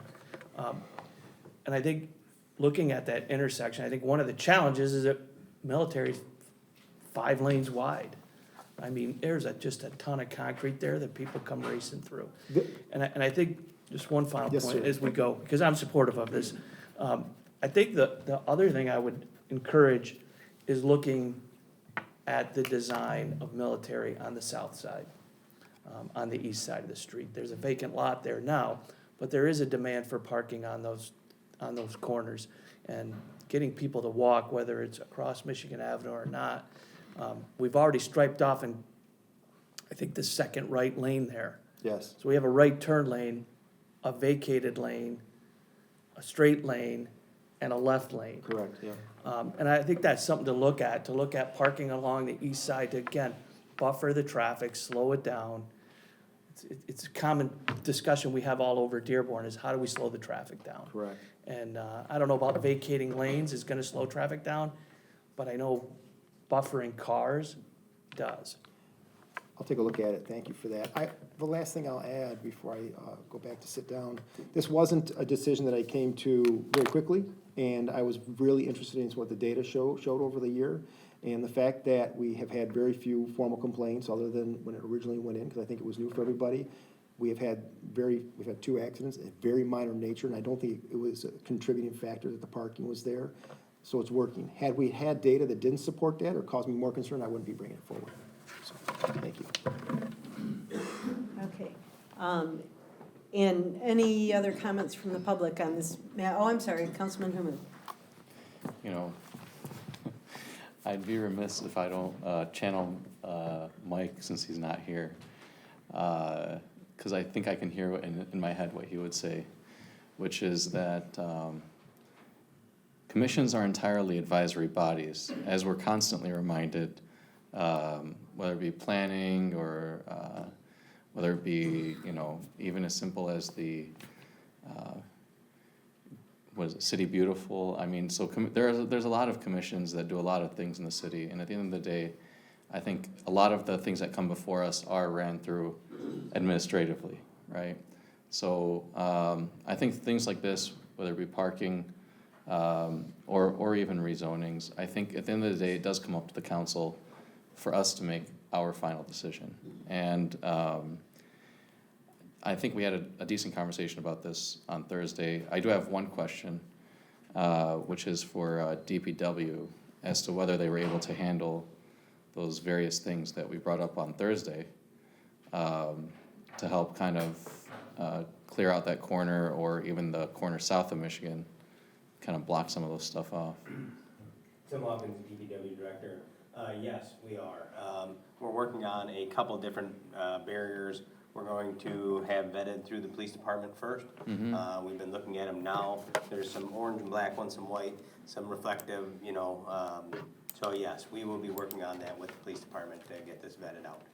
Yeah, so I think in combination with those things that you guys are investigating, and I appreciate the police chief bringing this forward, because I think, you know, no one is out there and understanding the, whether it be the nuisance to pedestrians or the vehicle and driver issues more than the police department. And then DPW is a close second, because you guys are the ones who help us shut down roads and put down those barricades and things like that. So I do have to say, in the West Dearborn District, we've seen a lot of improvements in traffic flow and people flow, and you know, they're gonna continue to experiment with various things. So I appreciate all the work that both of your departments have been doing in that very busy district right now. Thank you, Councilman.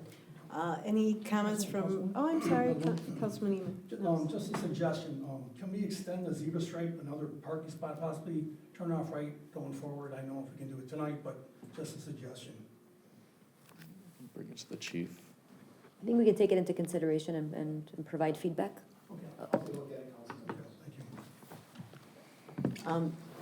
Thank you, Councilman Enos. I was thinking the same thing. I appreciate the information that the chief provided, especially that there's only been 2 tickets issued. And is that since the program began? Over a year, not just since January of this year?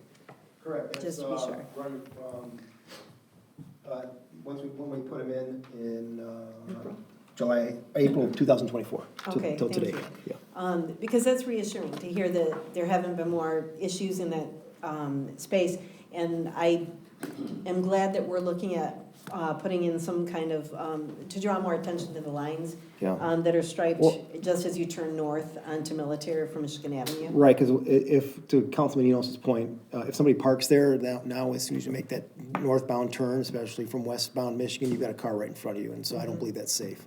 So we'd like to put something up like a stanchion that would prevent anyone from physically parking their car there. Yeah, and it draws more attention the fact that there are cars even parked around there at all, so. Correct. And I don't know if you have data or want to watch data, but just in driving those last spots as you head north before you hit Garrison, it looked like it gets a little congested. If people are wanting to turn right, they have to get over at the very last second and turn right.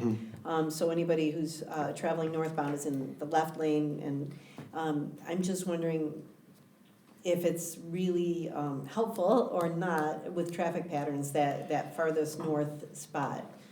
I'll take a look at it as well. If it makes sense to your point, or both of your points, to take one from either end, just to allow for more time to get over. I mean, we haven't had any issues, but I'm happy to look at that, and if that's a compromise that makes people more comfortable, that's something we could definitely look Yeah, at. because I just happened to notice that I'll a take a couple look days at it. ago during the day when I don't usually drive down that particular stretch, like mid-afternoon, and traffic seemed to be increasing for the afternoon. And there were a couple cars that got over at the last second because they had to Those are turn both right. very easy fixes. Yeah, yeah, but appreciate the how you're tracking that. Yeah. And that I agree, it does slow traffic down when we have cars parked on the sides, and looking at possibly in that stretch south of Michigan Avenue on the east I would side. agree, it's basically a calming measure in itself. It's a road diet by adding that parking there, it slows cars down. So thank you. Councilman Paris. Yeah, if I could, thank you, Chief, for your patience with this and answering these questions. But what I'm hearing now from not just myself, but 4 other council members have already provided some input as to what they think, just from the onset of this, what may have helped, may help in the future. What I'm hearing then too is just a suggestion You have every authority to do as you've done, and I'm not in any way, shape, or form taking any of those responsibilities away from you and your authority to do so in any way. I respect you as a police chief.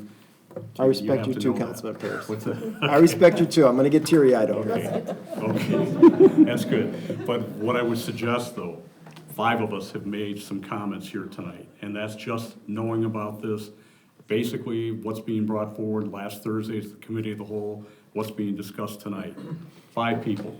It wouldn't have taken a lot to take this to 7 members now of the Traffic Commission who have experience doing things like this and looking at traffic calming measures, stop signs, yield signs, parking throughout the whole city. And their authority is under that 14 or 18-26, 27, 28 of the traffic code. That's their bailiwick. That's what they do. And you have independent people thinking that could make these suggestions. And as an advisory role, you can just take it as it's worth and, you know, do with it as you like. So I would just recommend, even now, just going back to them and saying, hey, you know, what do you think about this? I appreciate your input. Thank you, Councilman Paris. Thank you for your time. You're very welcome. Okay, any more comments on this item? Okay, hearing and seeing none, any unanimous, we want to do a voice vote. I'm sorry, member of the public. Comment from the public. Hi, my name is Nancy Harmon. I live at 22278 Morley Avenue.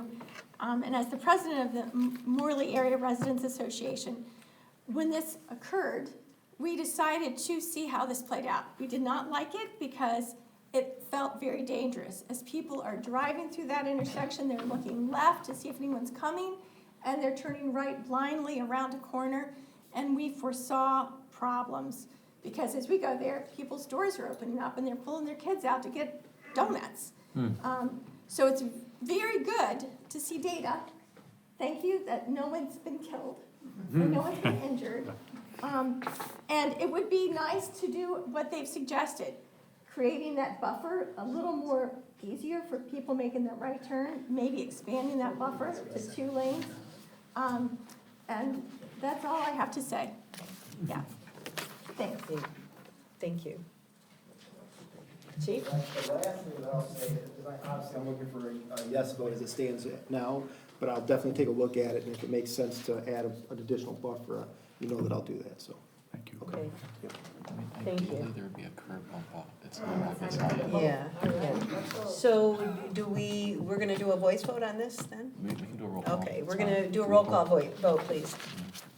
Okay, on item number 60A, we'll start with Councilmember Abraham, Yes.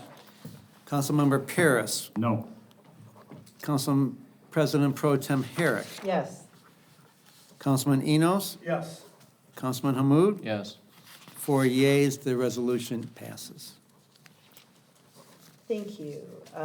Next item, please. Item 60B, resolution by council members Enos and Paris approving the amended traffic rules and regulations pursuant to section 18-150 of the Code of Ordinances of the City of Dearborn as follows: to prohibit parking on the north side of Prospect between 15340 Prospect and the intersection of Opal. This is the second request to approve the change to prohibit parking on the north side of Prospect between 15340 Prospect and the intersection with Opal. Are there any questions or comments from the council on this item? Councilman Paris. Thank you, Council President Pro Tem. What I will say is that I have gone out a couple times and taken a look at this location also. Even though this didn't go through the Traffic Commission, I must honestly say that going and seeing that curve along Prospect is kind of a no-brainer, that it is an obstruction for traffic if you have cars parked on that north side around the curve. You can't see oncoming cars that are coming around that curve. So 2 cars could meet in that street. So I just wanted to be outspoken enough about it that, again, it didn't go to the Traffic Commission, but I would recommend that things like this do go to the Traffic Commission. Thank you. Okay. Thank you, Councilman Paris. Chief?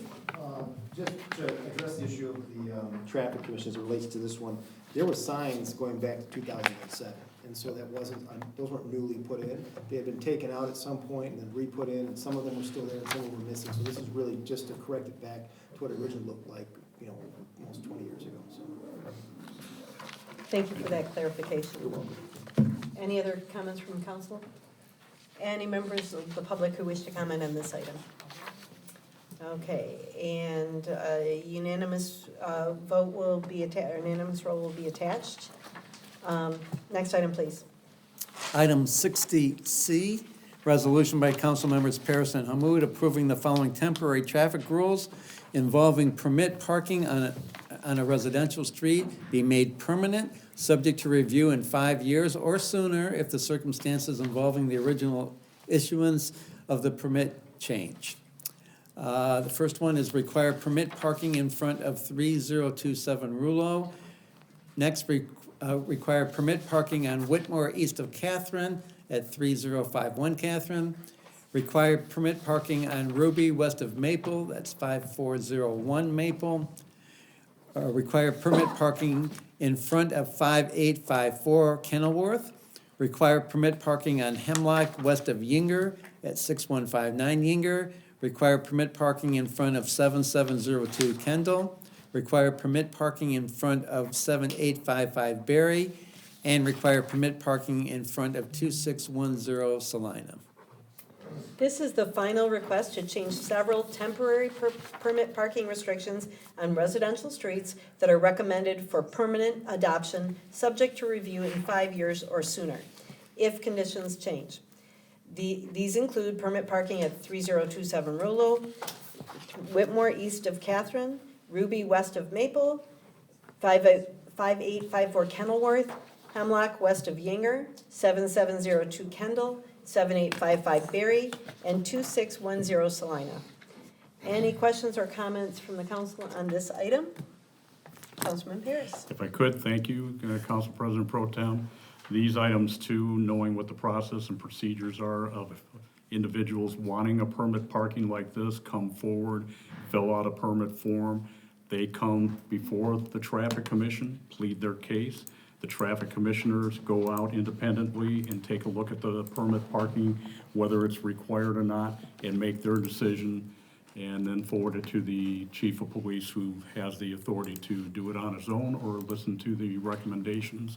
So I totally understand this policy and procedure and what is done to allow people to have nearby parking, mostly due to handicap restrictions. So I have absolutely no problem going forward and supporting this. And again, that's why I asked for the division of the question on number 60 to 3 separate items. So thank you. Thank you. Any other council member comments? And would anyone from the public like to comment on this item? Hearing and seeing none, a unanimous roll will be attached. Next item, please. Item 61, resolution by council members Enos and Paris concurring in the reappointment of Mike Cade to the Brownfield Redevelopment Authority for a retroactive term from July 1 of 2023 and ending June 30th, 2026, and requesting immediate effect. This is a reappointment of Mike Cade to the Brownfield Redevelopment Authority, term ending June 30th, 2026. Any comments or questions from council on this item? Councilman Abraham. Yeah, I'm just gonna make a suggestion to, I guess, the clerk and the administration, to tighten up controls over this process. I feel strongly that the chair of each committee, each authority, each commission be responsible at the beginning of their term to validate that their commissioners have in fact met the requirements and been sworn in a timely fashion. This is not the first time this has occurred, but I hope it's the last. But something has to change to prevent this from going on like this. Thank you. Thank you, Councilman Abraham. Any other comments from council? Any comments from the public on this item? Hearing and seeing none, a unanimous roll will be attached. Next item, please. Item 62, resolution by council members Enos and Paris concurring in the reappointment of Richard Audi to the Brownfield Redevelopment Authority for a retroactive term of July 1, 2023 and ending June 30th, 2026, and requesting immediate effect. This is a reappointment of Richard Audi to the Brownfield Redevelopment Authority, term ending June 30th, 2026. Any questions or comments on this item? Hearing, and any member of the public who wishes to comment on this item? Hearing and seeing none, unanimous roll will be attached. Next item, please. Item 63, resolution by Councilmember Paris and Abraham concurring in the appointment of Hannah Shanier to the Commission on Disability Concerns with a term ending June 30th, 2028, and requesting immediate effect.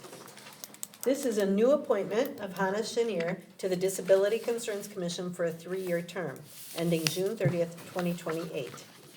I'd like to thank Hannah and all who join our commissions for taking their time and sharing their talents to benefit our city and our residents by serving on commissions. So thank you very much for your service.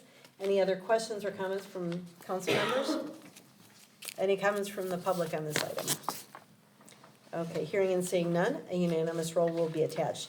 Next item, please. Item 64, resolution by Councilmembers Paris and Enos concurring in the appointment of Dr. Claudia Walters to the Environmental Commission with a term ending June 30th, 2028, and requesting immediate effect. This is a new appointment of Dr. Claudia Walters to the Environmental Commission for a 3-year term ending June 30th, 2028. Thank you to Dr. Walters for joining this commission. This is our newest commission in the city of Dearborn, and they've been meeting regularly this year and making impactful recommendations to our city administration and having really meaningful discussions regarding things that impact the environment and the quality of life for all residents here in Dearborn. So thank you for all who serve on that commission. Any other comments from the public, or from the council on this item, or from the public? Hearing and seeing none, unanimous roll will be attached. Next item, please. There are no other items on tonight's agenda. Thank you. Thank you, Mr. Clerk. Any other items from the council? Okay, anything from the mayor's office, administration? Okay, thank you. Anything further from the clerk? I just want to remind people that the city once again is stepping up and going to have a tremendous Flag Day ceremony on the 14th, which is Saturday at noon.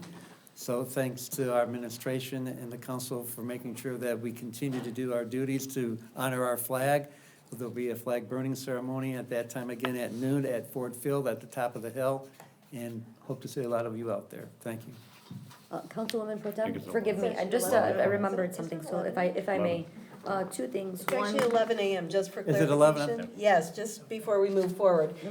Dearborn's traditional Flag Day ceremony, held in partnership with the Dearborn Allied War Veterans Council, will be held at 11 a.m. at Ford Field Park on Saturday, June 14th. Yep.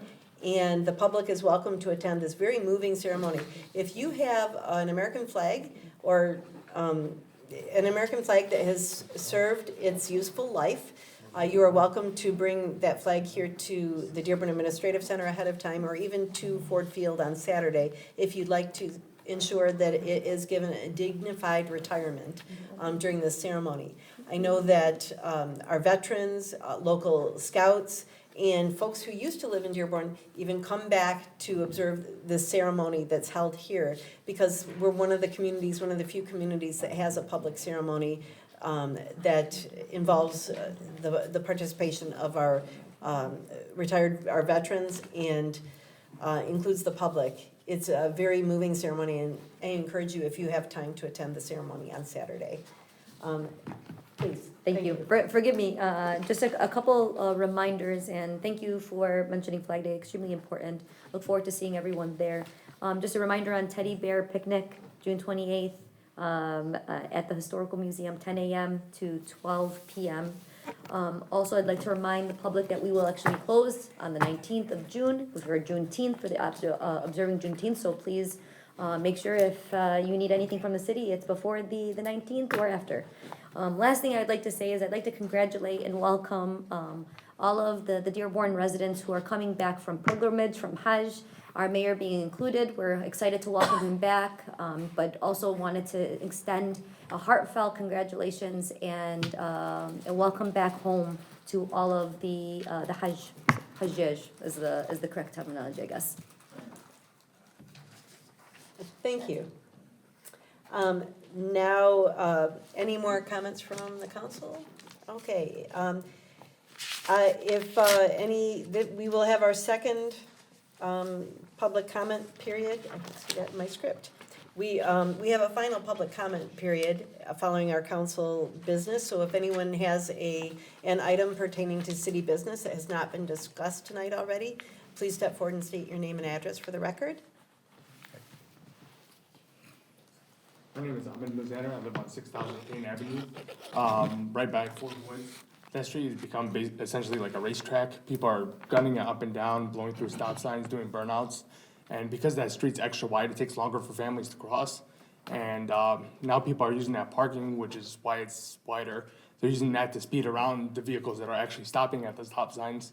And a lot of the times, they can't even see the family because they're already crossing through. So, yeah, I feel like we need some type of speed bump or something because, yeah, it's becoming very unsafe. Thank you for bringing this to our attention. Do we know if, does the administration know if this is one of the sites we're looking at, placing a speed hump? I can't tell you offhand, but we will take your information and we'll have the team go out and take a look at it. Okay, thank you very much. Thank you. We appreciate your being here to tell us about that. Any other comments from the public? Please step forward and state your name and address for the record. Nancy Harmon, 22278 Morley Avenue. And two issues. The I wasn't quick enough. The combination of where Sheba is expanding to outside restaurant service. Is that a smoking area then? No. Okay, good. And then the other thing is the rec field, the soccer field at the rec center is just as bad as Crowley. I have witnessed a young man break his leg and somebody else break their arm on that field. So if that could be included on the list of repairing fields, that would be really good. I don't know, is somebody here from Yep, our Recreation Director of Department? Parks and Rec has put that on the list. We'll take a look at it. Oh, there he is. Okay, I Thank knew you. he was here. I couldn't spot him. He's always here. There you go. Yeah, you threw me. So thank you for noting that. Appreciate that. Any other comments from the public? Oh, come on forward. State your name and address for the record, please. Daniel Dumiter, 5103 Kenilworth. I live at the corner of Colson and Kenilworth for the past 8 years. I was here the last city council meeting. I'm trying to get an issue resolved with the road at the corner. First, I contacted the engineering department last November when I first noticed the problem. The road is so bad that when you have heavier vehicles, now even lighter vehicles, it's gotten so bad since then that now even lighter vehicles driving through that intersection is causing my house tremors. It's like going through a earthquake on a daily basis. You have maybe 2,000 school buses driving down Colson through that intersection, and my house is taking damage. In November, I was promised that within 2 weeks, there will be some temporary repair done to it that should solve the problem. It was not. Somebody showed up. I don't know what they did. It made no difference. If my neighbor hadn't told me that somebody was out there working, I would not have known that they were there. So after the last meeting, was it May the 20th? The day after, because all my attempts to contact engineering department or even city council president Michael Sereni, I must have called him on his cell phone maybe 18 times. I ended up coming here because it was the only way I could talk to somebody. The day after, somebody from the engineer construction named Doug, he did not leave his last name, texted me. And in that text, first he gave me reasons why it's not getting done, it's gonna take a while. He told me that he was gonna have somebody from the highway division come by and add some asphalt patches to try and kind of help with the problem. That was 3 weeks ago. Nothing's been done since then. I'm at a point where I have to sell my house and move because I cannot afford to watch my house deteriorate any further and take a bigger loss in the sale. It's affecting me personally, and I'm having trouble contacting anybody. I'm having trouble getting like individual departments, whether it's the water department or solving these issues, which forces me to come in front of the city council. I don't know who's doing the hiring, I don't know who's doing the evaluation of these city employees, but many of them don't deserve the paycheck they're getting. I'll give you one quick example before I end. A few years ago, I received a water bill from the city. You have 30 seconds. Oh, thank you. It was substantially higher than what it should have been. I contacted the water department and I inquired into the reason why the bill was so high, and I was told that I used more water. I said, no, I didn't use more water. The next thing she asked me is how many people in the house. There is a water meter that, based on which the determination of the bill is, she's asking me how many people in the house, that if that has anything to do. Eventually, it turned out that although the bill said actual reading, nobody read the meter. They guesstimated the bill, and the way I found this out is I looked at the bill that says actual reading, and the reading on the actual water bill was lower than the actual reading that I took off the meter weeks after the bill was issued. This happens a lot. Okay. Okay, thank you for coming to council again. The last time that you were here, did you talk to somebody from DPW immediately after the meeting that night? I believe Councilman Mr. Sereni Hawkins? called him up front. Okay. But like I said, I understand that there are other issues and there are major repairs need to be done, whether it's the sewer or the water mains or whatever, which prevents them from doing a permanent repair. But it's not even the temporary, which I'm saying I could have done it in half an hour, go and buy a few bags of asphalt and fill the holes. That's not being done. Councilwoman Pro Tem? It's a So- reasonable expectation. Chief of Staff. Yes, just to touch on a few things. One, I would definitely appreciate you coming to the council meeting. I think that since the last council meeting until now, from what I understand, the engineering department did connect with you and said that there was work that was supposed. We'll follow back up on that. I think that if you're having difficulty having any type of contact with the city, we always drive to like the main call center line, which is 945-2150. 943. 43. Thank you. 943. If you ever have an issue, please call them because they are in contact with all departments. They also log everything that comes in, which is extremely important, so we can track that. So what we'll do is we'll follow up with our engineering department to just to get an update on where the progress is. I apologize that you have to go through this. We're doing our best, and I think that once we get an update, we'll follow back up with you in an appropriate time frame. But I do say that the city employees that do work here work very hard. And if it's not for the faint of hearts, as they say, especially in the Department of Public Works, they provide a lot of service to the whole city, and we do our best. So I apologize that it's taken so long. We'll make sure that the follow-up with the engineering department, and we'll make sure, we'll just get an update. So I don't know what the last update is, but we'll follow up. That's not my experience, with all the respect. So I appreciate you. Thank you. Thank you. Okay, thank you, Chief of Staff. Any other comments from the public? Oh, come on forward and state your name and address for the record. Thank you. Hi, council members. Can you guys hear me all right? Yep. My name is Gabriel Abdel Fattah. My address is 191 Golf Crest Drive. I'd just like to say I am a recent graduate from U of M Dearborn in cybersecurity. I've been applying to many jobs over the past few months. I haven't been able to find anything. So, I told myself that, you know what, I need to take a step back. I need to find something to do.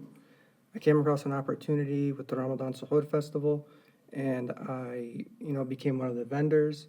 I was making banners. I did the health department inspections. I did a lot of stuff, and it helped me a lot, to say the least. And needless to say, and that opportunity really brought joy to my heart because it, brought the community together. So I'd just like to say, if you guys can continue working with Haas, because, it brings the community together and it gives more opportunities to us all. Thank you. Well, thank you. It's good to hear that you had a good experience with the Thank you so Suhoor much. I Festival. appreciate that. Any other comments from the public? Come on forward and state your name and address for the record, please. Hello, good evening. Rami Al-Musa, 6150 Ruder Street. I'm here as well with my friend Gabriel Abdel Fattah. We're also graduates from U of M Dearborn. We are also want to give a heartfelt, appreciation to what Hashemi and with the canteen at Midtown, with the Ramadan Suhoor Village, as well as with the city of Dearborn and the police department, to help successfully maintain a well thoughtful event that brought people from all around the area, as well as showcase a lot of businesses, upcoming businesses, that gives them a sort of platform for them to, live out their American dream. And I just want to, I don't want to be a bearer of bad news, but just show of appreciation, and hopefully that we can continue this partnership going forward. Thank you very much Thank for your you. positive feedback about the Sohor Festival. And you're correct, often we hear from folks who have not so positive things to say, and it's wonderful to hear feedback from those who have had good experiences here in our city. So thank you for your participation in the festival and for the feedback, because we don't usually hear about it till the next year. So, Councilman. Come back next February when we're debating the next one. Or if we're all even here, Yeah. Okay. Any other, here, another comment from the public? Come forward, state your name and address for the record, thank you. Mohammed Al-Hashmi, 5264 Maple Street, graduate from the University of Michigan in engineering. No, Haas does not know we're here. He did not send us, okay? And just to let you guys know, I believe the Ramadan Suhoor Festival is no longer going to happen, okay? So maybe we will be here February, but not for that cause. So I know there's a lot of skepticism, okay, when it comes to people trying to do quote-unquote good things, right? There's always an angle, and we try to find that angle. Sometimes we try to deny people stating that they want to do good things. But I remind people of Romans 12, verse 21. Do not be overwhelmed by evil, but overwhelm evil by doing what's good. So I like to say that the festival, I lost money. I lost a lot of money, and I'd be willing to do it 10 times over. It's not my bread and butter, okay? I'm not an engineer in the field. I decided to stick with aquarium business that I bought. And I go out to Plymouth, Auburn Hills, servicing aquariums. And I meet people like Brian Talaga, who gifted me the shirt from AME Companies. And it's difficult for a guy like me, named Mohammed, to go out to Rochester because, CNN and Fox News just a year ago was talking about Dearborn, and I don't think they understand us.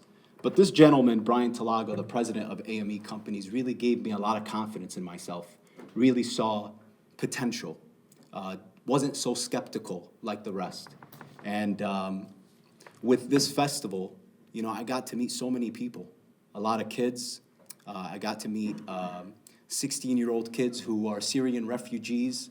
Their mother is not here, still in Syria. Their father doesn't work. 16-year-old, And you know what he tells me? He tells me, I have no heart. All I want to do is work, give my dad his money, and just drive. And recently, he sent me a video of him going 130 miles per hour at 2 a.m. in the morning, because that's his escape. And what's the solution? A road bump, but it takes somebody with the right mind to know that the road bump means slow down. Sometimes someone with not a lot of peace in his heart looks at that as a challenge. So this festival, I understand there's a lot of skepticism behind it. I get it. But behind the curtains, there's a lot of good that's going on. And especially meeting all these people, knowing their stories, I'd be willing to lose money all day long. And Haas does not know we're here, I promise. And he did not send us. We heard that the festival is no longer going to happen. We don't know if Haas is planning on something. You have 30 seconds. But if he is, let's try to work with him, because we always want to help children and whatnot. We are a young group, and that's kind of what he's built, a bunch of younger people, and he's doing good. So we decided, let us just come and share that with you. And thank you so much. Appreciate it. Thank you. Thank you. I'd like to just respond really quickly. Thank you to each of you for being here tonight who participated in the Sohor Festival. First of all, whatever the future is for that or something that maybe takes its place, we appreciate your participation in events that showcase the best of what Dearborn has to offer. The people, the heart that you mentioned, and the opportunity for people to come together for food and celebration. And most importantly, the people that come visit our city and learn. You are also ambassadors. You go elsewhere, you know, outside of Dearborn's borders, and you and anyone who lives in Dearborn has opportunities to educate people about what Dearborn really is, what it is to live here side by side peacefully, sharing each other's cultures and traditions. And that's brought us to where we are today here in Dearborn, and it's something that most of us are very proud of, and proud to be here, and especially up here, serving the people of Dearborn, no matter where they came from, if they just moved here, or if they grew up here, or if they're third generation here. I am proud to serve and work on your behalf. And, you know, things evolve and change, and so maybe the Soher Festival is going to take on, you know, some kind of new life next year. I don't know. I hadn't heard anything like that till tonight. But I appreciate the efforts that you make and the friendships that you are building and the representation that you have to anyone that comes to that festival or comes to do business at your businesses or meets you at school or wherever you go from here. Because that's what it takes, you know, for Dearborn, so that CNN, you know, the couple-minute excerpt that somebody sees that might not represent who we truly are here, you and everyone in this room has an opportunity to let others know what we really are here. So thank you so much for what you've been doing. Thank you. Okay, any other members of the public who have comment this evening on matters pertaining to city business? Seeing and hearing none, I'll entertain a motion to adjourn. Motion. Motion from Councilman Hammoud. Thank you. Have a good night, everyone.